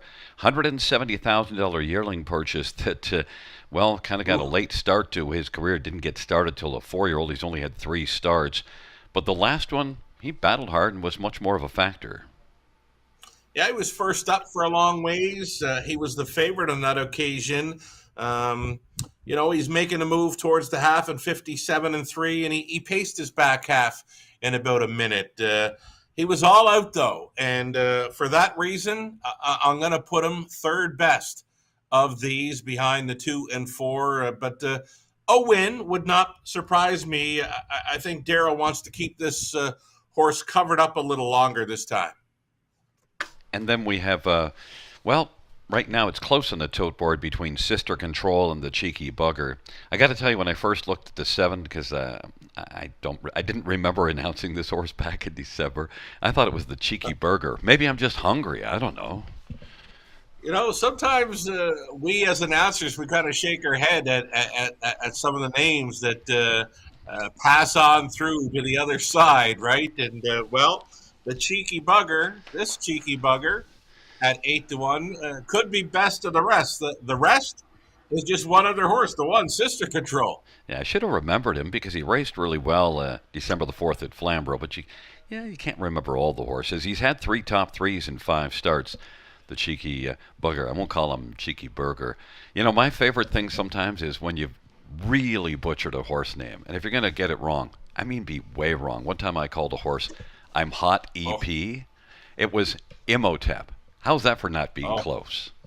Well, I've got one for you too. Out west, when I first went out in, almost 20 years ago in Edmonton, there was a horse. I read it in the program as an Oster Hayes. And I was contacted by folks that said, that is German for Easter Bunny. It's pronounced Oosterhase. But it looked like Hayes all day to me. Not a lot of German there. I could rag on another announcer, and I won't, but there was one that if you knew football, you'd know, and the announcer in Ottawa called him Roe the Blissburger, but, Roethlisberger. But look, I don't want to say much because I'm sure there's like just a wall of ones that I've mispronounced because you do this job long enough. There's a lot of them. But, I'm Hot EP and Imhotep. That's not even remotely close, but oh boy. I might have gotten the German pronunciation only because being from Kitchener, there's a German background a little bit. We have a little. Go ahead. The name Oster Hayes kind of rang a bell to me for some reason, and it was spelled Osterhaze. Oster Hayes is what I read, and I thought I had heard of something like that before, but no. That was German for Easter Bunny, Oosterhase. Sometimes at Flamborough, we used to have a couple of trainers that would give some Gaelic names, and sure. Man, oh man. They're overestimating the announcer's ability to figure it out. Well, sometimes we have to contact some folks like, really nice lady that races horses in London, and she puts some names on them. My memory, right? I can remember 20 years ago or 40 years ago even, but I can't remember last month. Well, one of the things about people often ask me, how do you remember things? But also the ability to forget stuff because you got to make room for more new information. Right? We have no problem turning the page, right? Oh, look, there was a pass off that wasn't very good. We got to call out Damien McClellan. That I don't know whether that was on the quarterback or on the receiver, but they always used to say if it hits their hands, they should catch it. Right? You've been talking football, right? And they wanted to show off in front of you. They're right down in front of you and tossing things around, and the fumbles are happening, and it's all about football now. By the way, I should ask you, being that we're just killing time for a moment here, and we are somewhat friendly on the air here, that could end if you tell me that you cheer for somebody other than the Buffalo Bills, or at least don't be an AFC East, because it's all Buffalo here. Oh, well, I'll tell you what, coworker Amy O'Toole, probably one of the biggest Bills fans in London, and she had me on the Bills bandwagon big time, going for the championship this past season. I got to go to the Bills all the time, if not for me or you, for Amy O'Toole. Well, we're going to mark Daryl Thiessen down for an incomplete pass there. And Damien McClellan is 0 for 1 as a quarterback right now, but his driving has been good. And the Cheeky Bugger, even though I'm hungry and think it's the Cheeky Burger, has dropped down to 7-1 right now. Your top one, Wicked Ending, 3-5 on the board. The fans are with you on that one. Oh, heavy, heavy. You know what? Props to the gate crew there for doing the tack adjustment. Very good to have the guys out and about helping out Thiessen with that horse. And it looks like we're good to go now. And time to get things rolling again at the river. Absolutely. Go Buffalo Bills, and go field for the 7th race. Sister Control, Wicked Ending on the inside. Cincinnatus to the outside, Booker Sealster and the Cheeky Bugger. It is a field of 5 for race number 7. It is post time.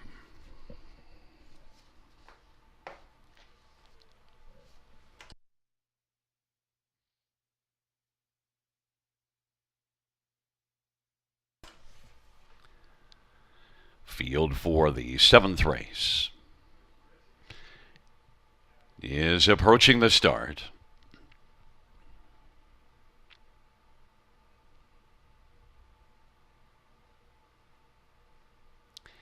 And it is Cincinnatus with Wicked Ending. Those are the first two. Wicked Ending on the inside. Cincinnatus now is looking to dial on over to the pylons. And then the Cheeky Bugger is racing third. Sister Control and Booker Sealster. Wicked Ending 3-5 on the board. Leads as they race on to the opening quarter with Cincinnatus second. The Cheeky Bugger is third. Sister Control is fourth. And then Booker Sealster is back trailing the field, and that opening quarter was 28, and Wicked Ending leads and is comfortably in command over Cincinnatus as they work their way on towards us, and got a little tap. Kind of fell asleep a little bit there on the lead for a moment.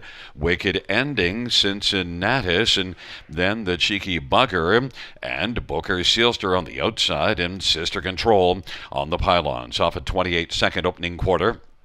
It is Wicked Ending leading on up to the half. Cincinnatus is right there close in the pocket at 5-2 and is going to come out right now against Wicked Ending. Wicked Ending, Cincinnatus took out, and now Wicked Ending is driven back on, and Cincinnatus will get back along to the inside.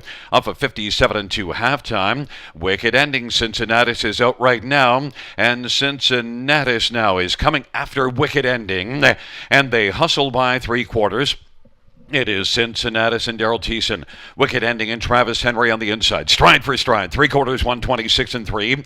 The Cheeky Bugger now is racing third. And then Booker Sealster is fourth on down the stretch. Round they come. Wicked Ending on the inside and Cincinnatus on the outside. As they come on to the finish, Wicked Ending and Cincinnatus as they're going to duel all the way to the finish. And then third is the Cheeky Bugger. But Cincinnatus was able to finally wear down Wicked Ending. The Cheeky Bugger third, Booker Sealster fourth. And Shilker, I needed a second there to clear my throat and have a little cough, and we're back in action. Cincinnatus had a lot of work to do, but finally was strong and was able to get the better of the working Wicked Ending. Yeah, kind of a similar trip to last time, right? He went out, then he went back in to maybe braven up for like 10 strides. But when he came back out, he was all business. He had his fight on tonight, and he just wore down the favorite, the pace setter. Wicked Ending had no answer late for this son of Sweet Lou, who was picking up his first career victory. I should add, Gary, I know you're battling something over the last couple of nights, but you're doing a heck of a job calling these races. I'd be coughing things up like you wouldn't believe. Maybe I need some Lasix because I'm just having trouble getting the stretch drive.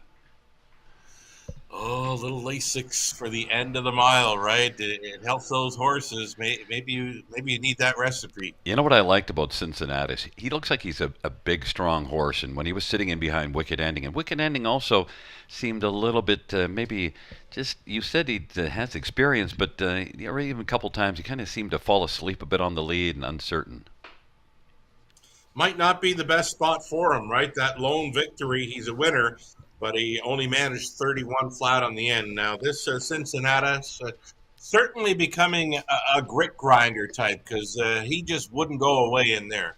Yeah, and Daryl Thiessen won't go away, just keeps coming back to the winner's circle. It's a regular event for Daryl of late, and back in front of us is number 3, Cincinnatus, a 4-year-old Sweet Lube, a gelding owned by Gordon Mason, trained by Derek Anderson. Daryl Thiessen, the winning driver. It's the first win for Cincinnatus, 156-2.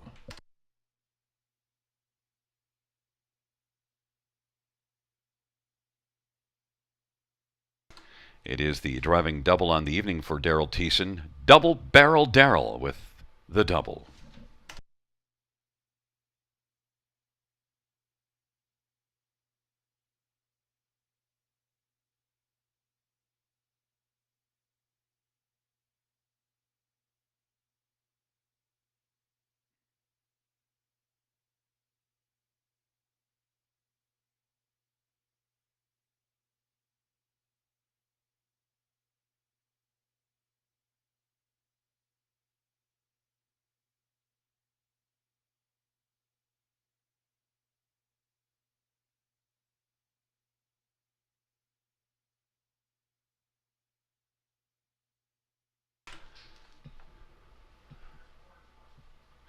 Seventh race, payouts 3, Cincinnati, 710, $3, 2 wicket ending, 260, 210.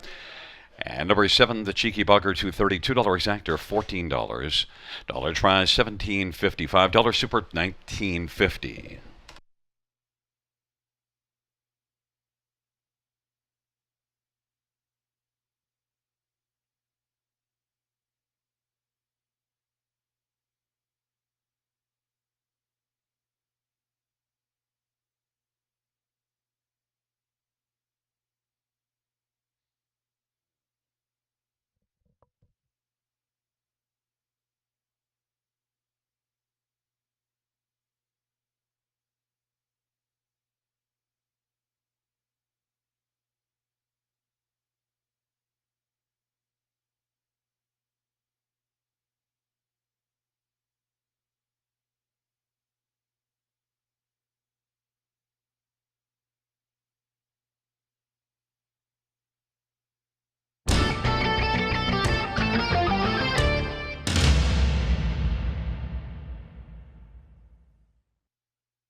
Race.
The 7th race order finished from the tops of 5, 2, 1, 4, double scratch 3. That's 5214 double scratch 3.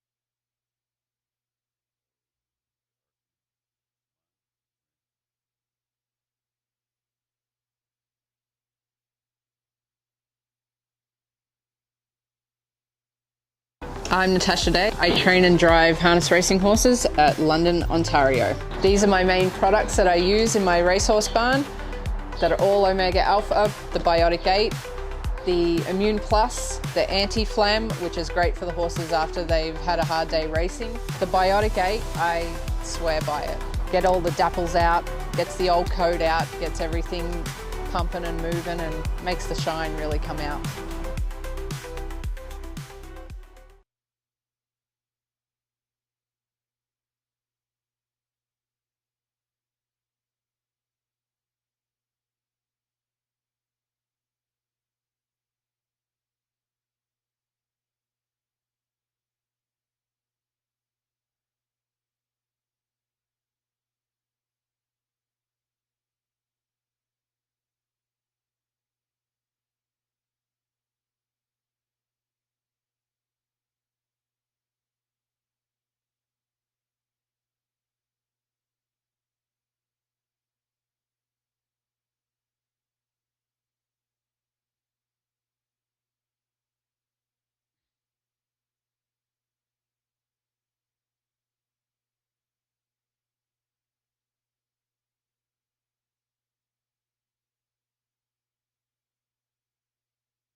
Field for the 8th on parade. 1 is Mending Fences, Anthony Hunt for Meg Crone.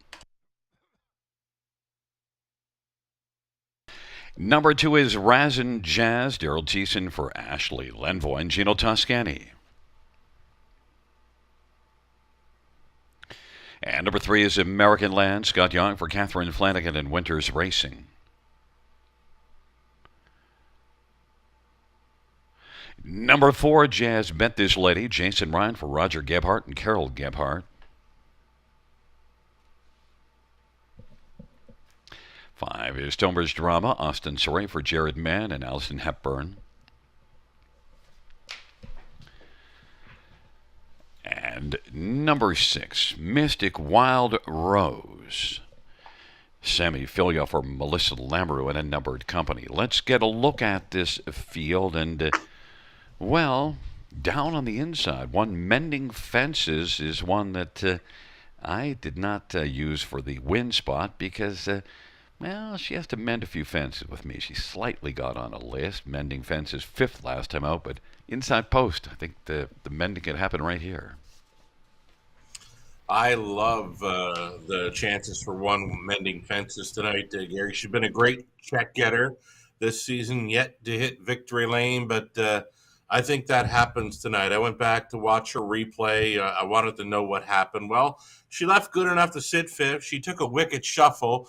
The outer flow developed off the back end, and she would not find room until very late in the mile. When she did, she was back to passing horses up on the wide side. She was actually flying home late. So I'm looking for a big trip from this daughter of Art Speak tonight. I think she can get off the schneid right here. 8-5 favorite status.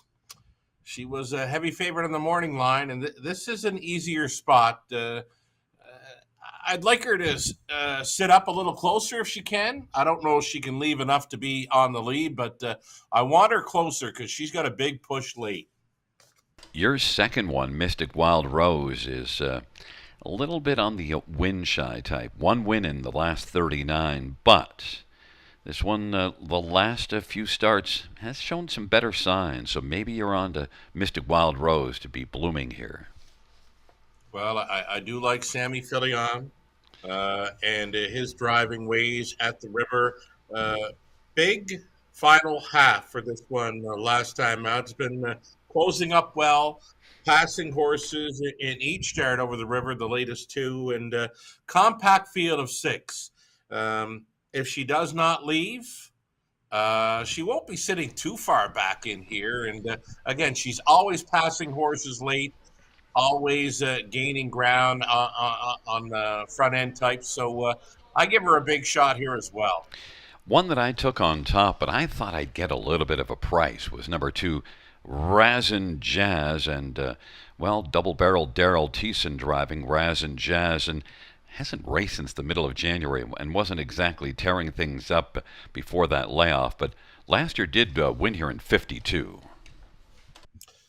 The qualifier says she's good to go, right? She's home 28-1 for a trip in 55-4, and that's not far off of what the rest of this field is showing. Did I see her as the favorite in here? Not a chance. Did I see her as a top 3 threat? Indeed.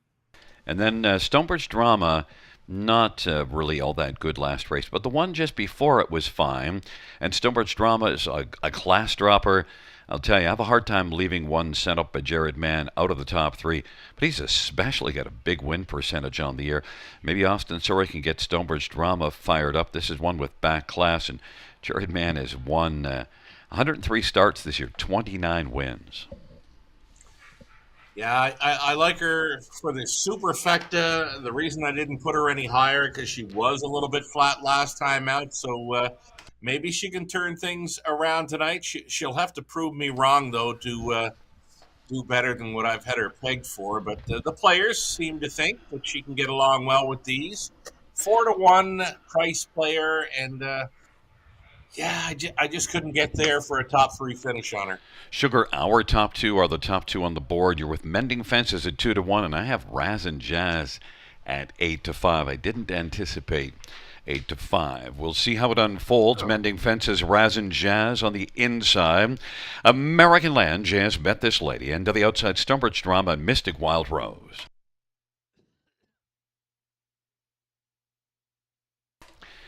The field for the 8th race. Into the stretch drive.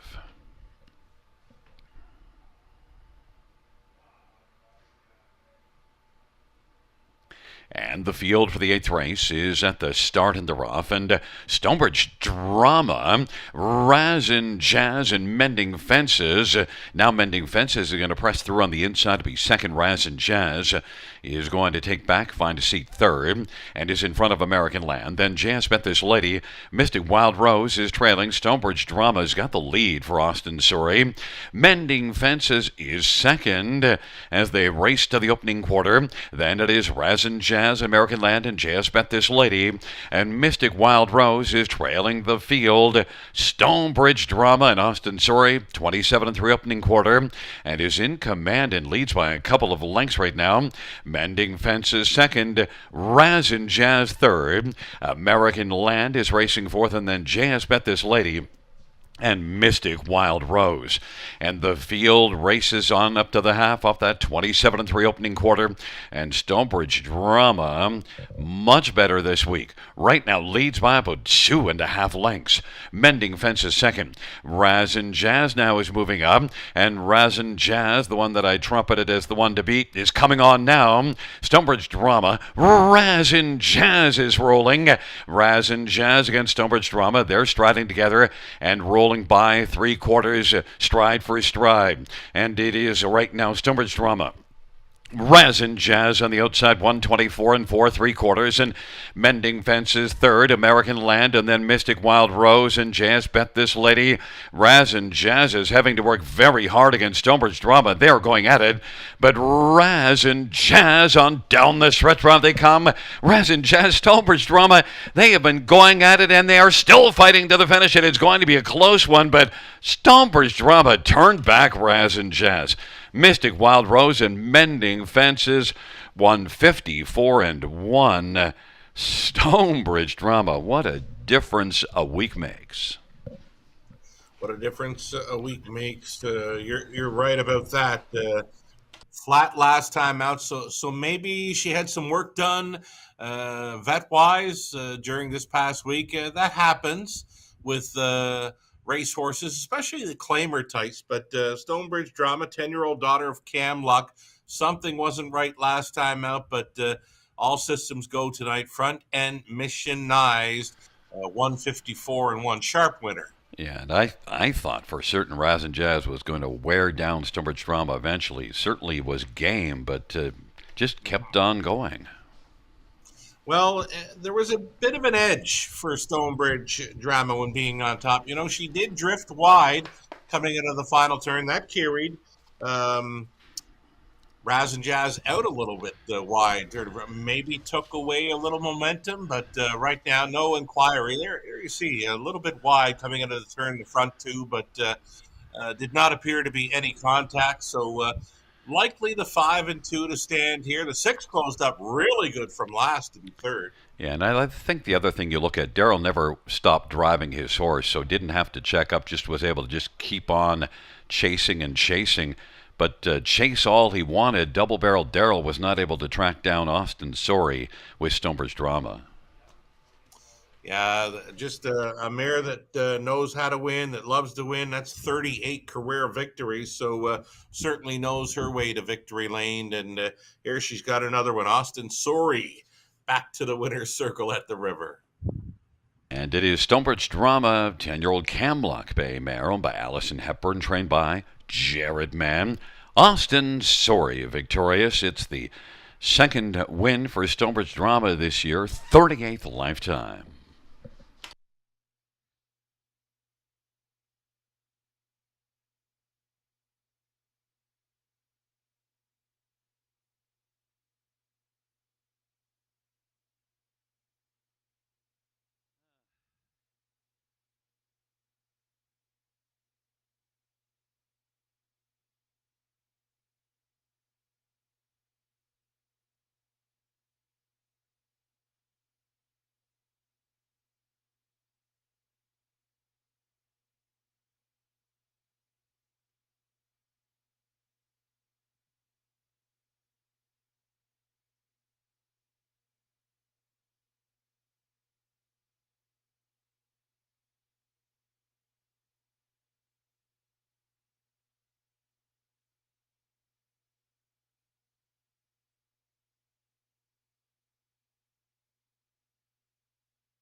Eighth race payouts, number 5, Stonebridge Drama, 620, 340, 290.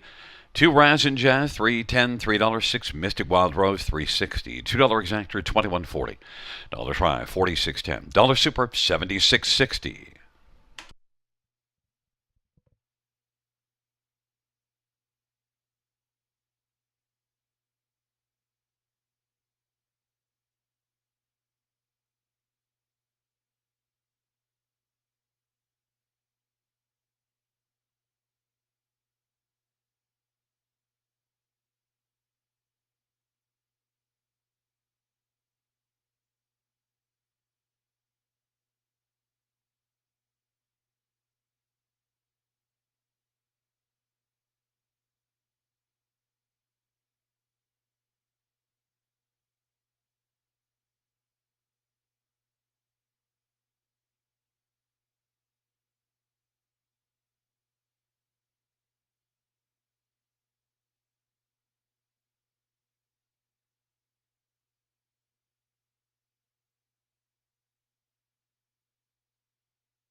Eighth race order finish from the top is 425-613. That's 425-613 on the bottom.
Field on post parade for the ninth. 1 Sky Velocity. Paul McKenzie for Gary McDonald.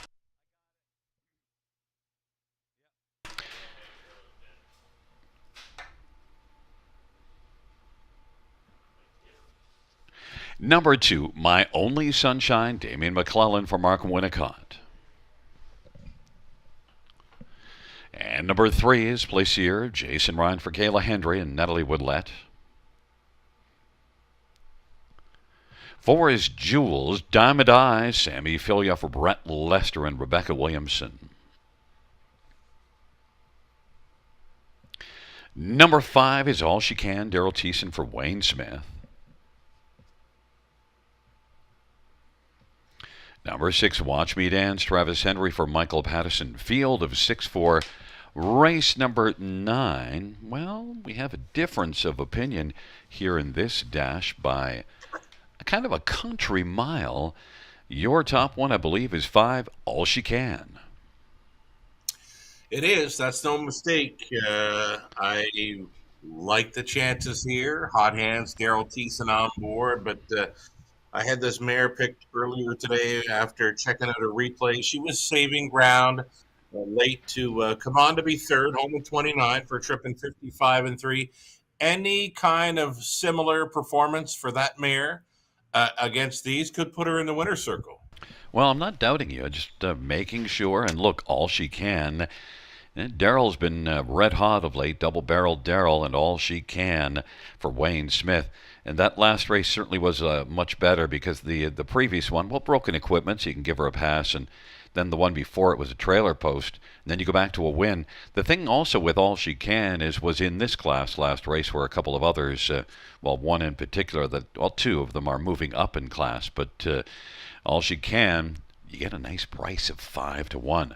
What about number 2, My Only Sunshine? This is one that raced in this class last race and didn't shine all that brightly, but it is maybe, well, you get post position 2, maybe a race to build on, and mile of 56. Yeah, this mare, she was in against my top choice, finishing 5th. Another one that was closing up well, home in 29 flat. Few starts before that, though, not much was going on for her. She just kind of trying to find that form, really. Many of them in here trying to find some form. The most recent winner being number 4, Jules Diamond Eyes, that victory coming over Clinton. Just not a whole lot to like about a few of them in here. And number 2, My Only Sunshine, also the only win last year was here, so she at least can win here. Number 4, Jules Diamond Eyes. This is one that steps up in class, has been racing in the bottom class. But what I like here is at least you're getting form, a win in a couple of seconds in the past 3. Brett Lester, 4 wins on the year. I'm on Jules Diamond Eyes. The fans are with me. Yeah, you might be in the right spot here. She being 8-1 in the morning line, I didn't quite get that, but even money here. And she was bet off the board up at Clinton. I was up there on Sunday afternoon and can't remember if I had this one pegged as a winner. I likely used her as a possibility, but $330 is what she paid to win. So the horse players were on her quite heavy during that Sunday matinee over Clinton. A couple of starts before that were runner-up finishes. So the confidence is riding high for Jules Diamond Eyes. And yeah, it wouldn't be a complete shocker for her to get there, but I want a price. Yeah, and the thing with Jules Diamond Eyes, one of the things I like to do is look at starts and dollars, so you get the earnings per start on the year.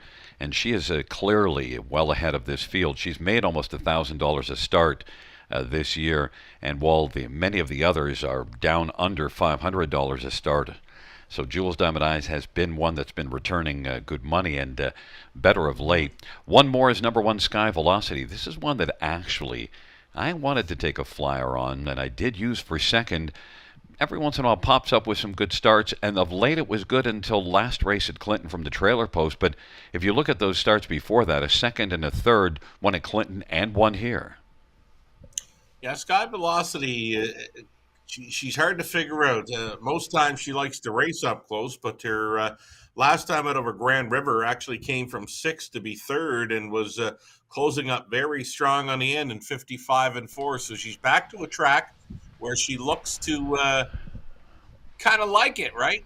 She likes it here. It's a rail to work with, so maybe she stays a little closer with these and has that big kick on the end. I'll call this one wide open. And maybe you could have been a little more positive with a fellow Islander in Paul McKenzie. He seems to have a bit of hands with Sky Velocity because he was on those two good starts. He knows her well. He gets along well with fellow Maritimer Gary McDonald. Paul drives many for Gary throughout the winter in London, so no surprise to see him back on board this one, Sky Velocity. She's got a shot. Sky Velocity, my only sunshine on the inside.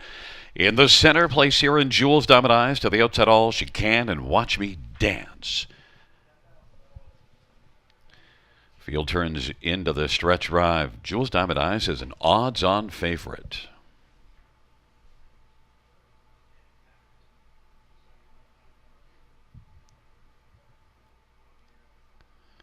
And the field for the ninth race is at the start and they're off, and all she can and Jules Diamond Eyes, and Jules Diamond Eyes and Sammy Filia trying to time the gate, and is done so against all she can as they go at it.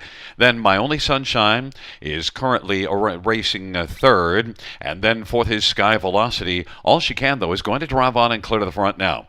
1-2 on the board. Jules Diamond Eyes is racing second, but comes back out now, wants to reclaim the lead, and it's going to be Jules Diamond Eyes and all she can, the top two. Then My Only Sunshine and Sky Velocity. Then is back to place here. Opening quarter 28-1, and trailing the field is Watch Me Dance. And Jules Diamond Eyes and Sammy captains the field towards the half with All She Can and Daryl Thiessen racing in the pocket. My Only Sunshine, then Sky Velocity. Then it is back further racing second from last place here. And Watch Me Dance has yet to dance, is trailing 57-4 is the half, and they race on into the backstretch. Jules Diamond Eyes, All She Can fills the pocket. My Only Sunshine is third. Sky Velocity place here, and Watch Me Dance, and it is still Jules Diamond Eyes who is on top. Jules Diamond Eyes leads it by a length and a half. All She Can on the inside to the outside. My Only Sunshine is shining a little more brightly now, has come on to take over second and is only a length back, 3/4, 126-3. Jules Diamond Eyes, My Only Sunshine, and All She Can is going to need the passing lane and then place here. Then it is back to Sky Velocity and Watch Me Dance, and on down the stretch drive they come. And now it is My Only Sunshine. All She Can looking to dart up the inside in the center of the track. Jules Diamond Eyes, and out wide is Place Here. And it is Place Here who comes on to get the job done over Jules Diamond Eyes. And All She Can, 156-1. Place Here, longest shot on the board at 25-1. It's not a place, it's a win, Sugar. Oh boy. Well, there's no shot I would have ever taken 1-2 on any horse in that race. Near the end of our little spiel prior to going to the gate, I called it wide open. So, yeah, 25-1 winner would not surprise me with that lot. Yeah, and just, well, the tote board said that not Place Here, but you know what? That was mostly a reaction, of course, to the recent form. Those two were bad post positions, and this is a race that all kind of came to Jason Ryan. You see that closing effort to Place Here, and Jason was able to come from off the pace. Not a strong campaign, 3 top 3 finishes and 16 starts, one that was better last year, but gets the job done. Yeah, she's been kind of light on performance in recent starts, but it all comes back to her this evening.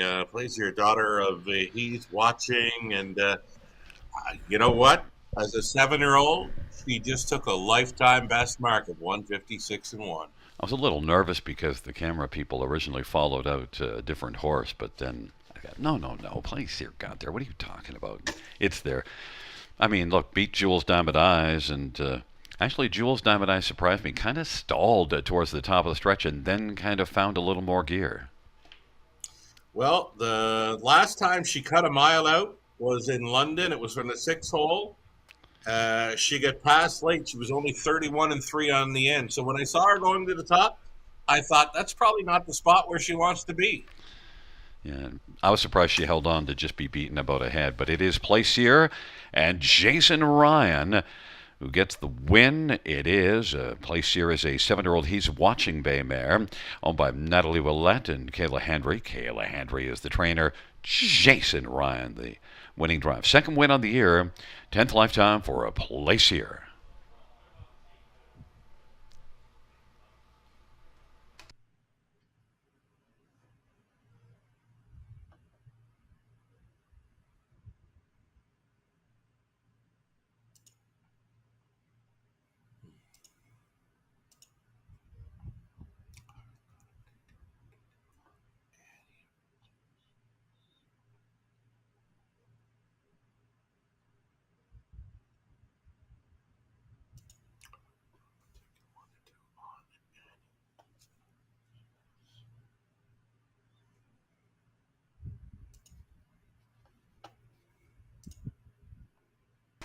Ninth race payouts, 3 Plaisir, 52, 37, 30, and 420.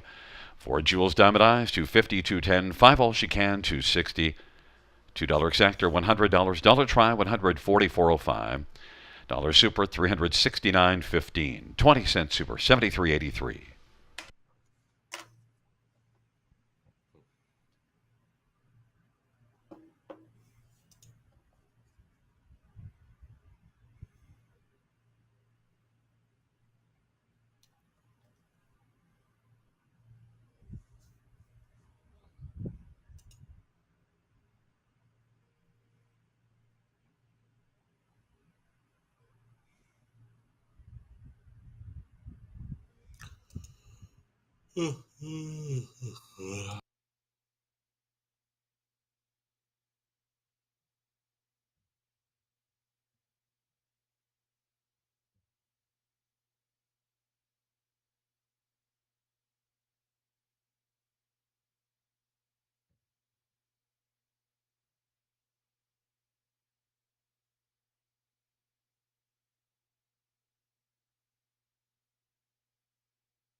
Ninth race order finished from the top, 641-235. That's 641-235.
Field 4, race number 10 on parade. 1, Harborlight Ambrose, Austin Sorry for Rachel Andrew and Ralph Jardine.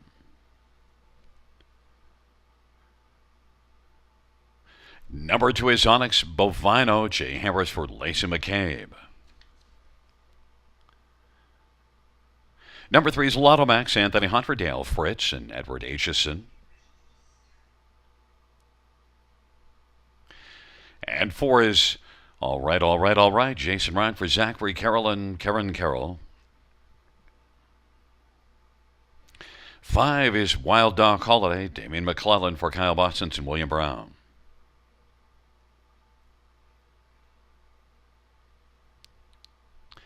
There is number 6, Diamond Rider, Sammy Follier for Pam Forkey and Triple S Equine. Number 7, Reigning Captain, Daryl Thiessen for Zachary Carroll.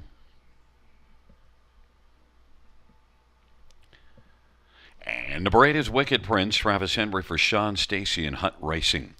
Field of 8, race number 10, the final dash. Let's get a look at this field, and we'll get right to number 7, Reigning Captain, and Daryl Thiessen for Zachary Carroll. And look at this is one that last time out at Mohawk put in a big effort, and even though you see a 6th, beaten just a length and a quarter to Silver Walls, and some pretty fine performances there before.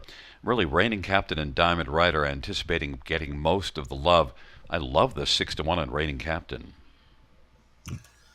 Me too. Top selection here. Major class relief. Hot hands of Daryl Thiessen as tries to triple out on the end of this program. This one's got some serious gate speed.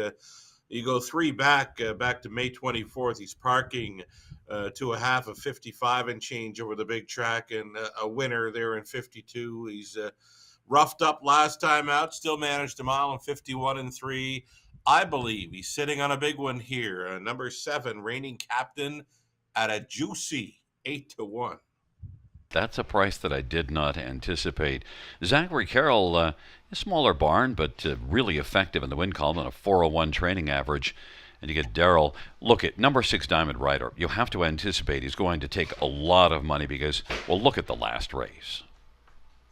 Yeah, lifetime best, right? And that was going in off the claim, was plucked for $20,000 on June the 5th. Went out for Pam Forgate last time, and straight to the top, and did not look back. 54 and 1 back half. So very sharp right now, this son of Dali, and can he come right back with a similar performance? We'll find out soon enough. He's got the right kind of driver on him, Sam Fillion. Man, you don't usually see a horse come home in 26 and 3 when they're already in front by 8 lengths and stretch out the lead, but I guess he was just so freewheeling, I just let me go. Yeah, right. A claiming type, right? So the new ownership group wanted to see what they had likely, and great looking son of Dali here, and we'll see what he's got over the 5/8 mile at Grand River. Number 2, Onyx Bovino at 9-1. This is a horse that has been moving in the right direction of late. Yeah, he's come back very strong after being freshened up between February and June. So first and second on his return, and a likely player here for the top 3 or 4 in the high 5. And then Harberlet Ambrose, and I thought it was hard to decide between these two. I thought the 6 and 7 were the top 2, and then between the 1 and 2. And Harberlet Ambrose, what exactly has he done wrong of late?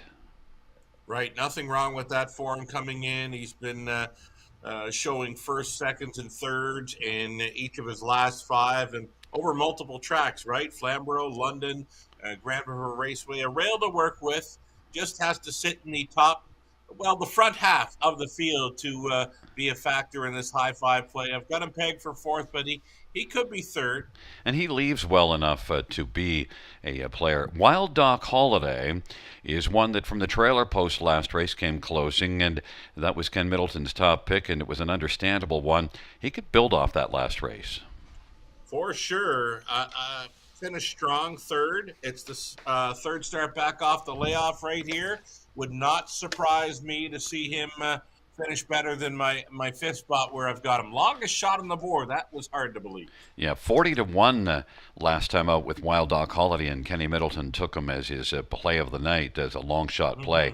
Only got a 3rd, but when you got a 40-1 long shot into the top 3, I think the capper did his job, and Kenny was smart on that one. It's a field of 8 for the 10th race, and they're into the backstretch. Gathering speed approaching the start.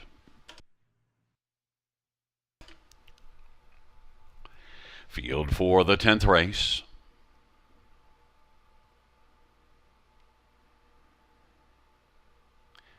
He is at the start of the rough, and Lotto Max is going to leave well with Wild Doc Holiday, Harberlet Ambrose, and Diamond Rider. And then it is Onyx Bovino, but right now Lotto Max has got the lead.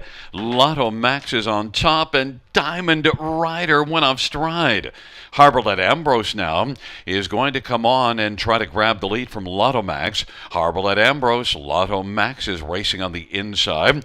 Onyx Bovino is third. Then fourth is Wild Doc Holiday. And fifth in line is All Right. But it's Harberlet Ambrose and Austin Sorry who has the lead right now. And racing position second is Lotto Max, and then Onyx Bovino, Wild Dog Holiday. Diamond Rider is trying to make a huge recovery as they race their way on into the backstretch, and it is still Harberlet Ambrose leading Lotto Max, and on the outside it is Wild Dog Holiday who's taken over third. Onyx Bovino is fourth, and Diamond Rider is fifth, and sixth is All Right. Then Reigning Captain and Wicked Prince of a half of 55-1. They've raced their way on towards three quarters, and Harberlet Ambrose is getting away on the lead. Harberlet Ambrose and Lotto Max is second. Wild Dog Holiday third. Onyx Bovino fourth. All Right is fifth. And then sixth is Reigning Captain. Seventh, Wicked Prince. And Diamond Rider is all the way back to trailing the field. And they work their way to the top of the stretch off three quarters, 123-3. And it is Harberlet Ambrose who's getting some urging to continue on. And off of solid fractions, Harberlet Ambrose is leading by a couple of lengths, but still has some work to do. Lotto Max and Wild Dog Holiday. And up the inside, Onyx Bovino, Harberlet Ambrose as they come to the finish. Harberlet Ambrose is going to win it. Onyx Bovino was second. Then it looked like Lotto Max, All Right. And close for fifth might have been Wild Dog Holiday. 153-1. Harberlet Ambrose. I said, what's he done wrong of late? Nothing. And he's a winner again. That's 4 victories in his last 6 tries now. Austin Sorry started the night at the River, the big win with Large John Levi, and he finishes it. Austin Sorry with the driving triple. Just bottomed out the field, put up some ambitious fractions, 26-3, 55-1, 123-3, just enough to hold on. I believe this is 1, 2, 3, 4, 5, and maybe a 6, 7, 8 finish. A program order finish, possibly, Gary. When is the last time you ever did a rundown with that order coming in that way? I'll tell you what, it's a rarity. I remember back home in Prince Edward Island, it happened one night at the Charlottetown Driving Park, and it made the CBC Sports News. Well, if you consider literally the thousands and thousands of races I've called, I've never had it in a field of 8. I've had it in a field of 6 or 7, but never 8. Well, we'll bring a call in from Charlottetown right now. Boom, just like that. It just happened. Oh, yeah. Boom! Man, oh, man. I could tell you a story about that. I got in trouble one time for final quarter coming home at Flamborough in 34-3 and giving a boom just like that call. And I guess I shouldn't have been mocking things. But, you know, you can't mock Harberlet Ambrose because Austin Sorry, Rachel Andrews, strong connections, 4 wins in the past 6, as you mentioned. And, well, just, you know, use that inside post position. 1, 2, 3, 4, 5. Isn't that something, eh? Nothing was happening for the Woodbine Mohawk Park ship-ins, but you know what? Sometimes it's just a numbers game, Gary. People play these numbers, and good on them if they happen to hit the dollar high-five wager. Just 1, 2, 3, 4, 5, just like that for $1. And Diamond Rider just was not enjoying the situation. Not at all. They tried him. Didn't take to that opening turn at the River. Yeah, he certainly took to Mohawk last race with a new career best, but back to the drawing board after this race. Back in front of it, though, in front of us is number 1, Harberlet Ambrose. We'll talk to you on, what day is today? Wednesday? We'll talk to you Friday, sugar. Harberlet Ambrose, a 4-year-old Up the Credit Bay horse. Owned by Ralph Jardine, trained by Rachel Andrew. Austin Sorry, the driving hat trick. 4th win for Harberlet Ambrose. on the season, 9th lifetime. Mile of, we don't know.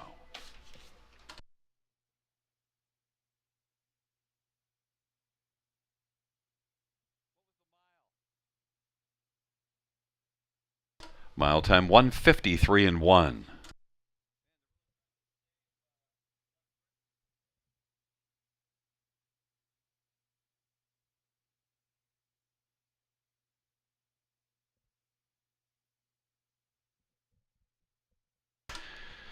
Tenth race pace is 1 Harberlet Ambrose 550, 310, 260. 2 Onyx Bovano 410, 310, 3 Lotto Max pace $7.10. $2 exactor $19, dollar try 55.05, dollar high five 667.75, double of 3 and 1 160.60, dollar pick 3 247.85, dollar pick 4 $530.10.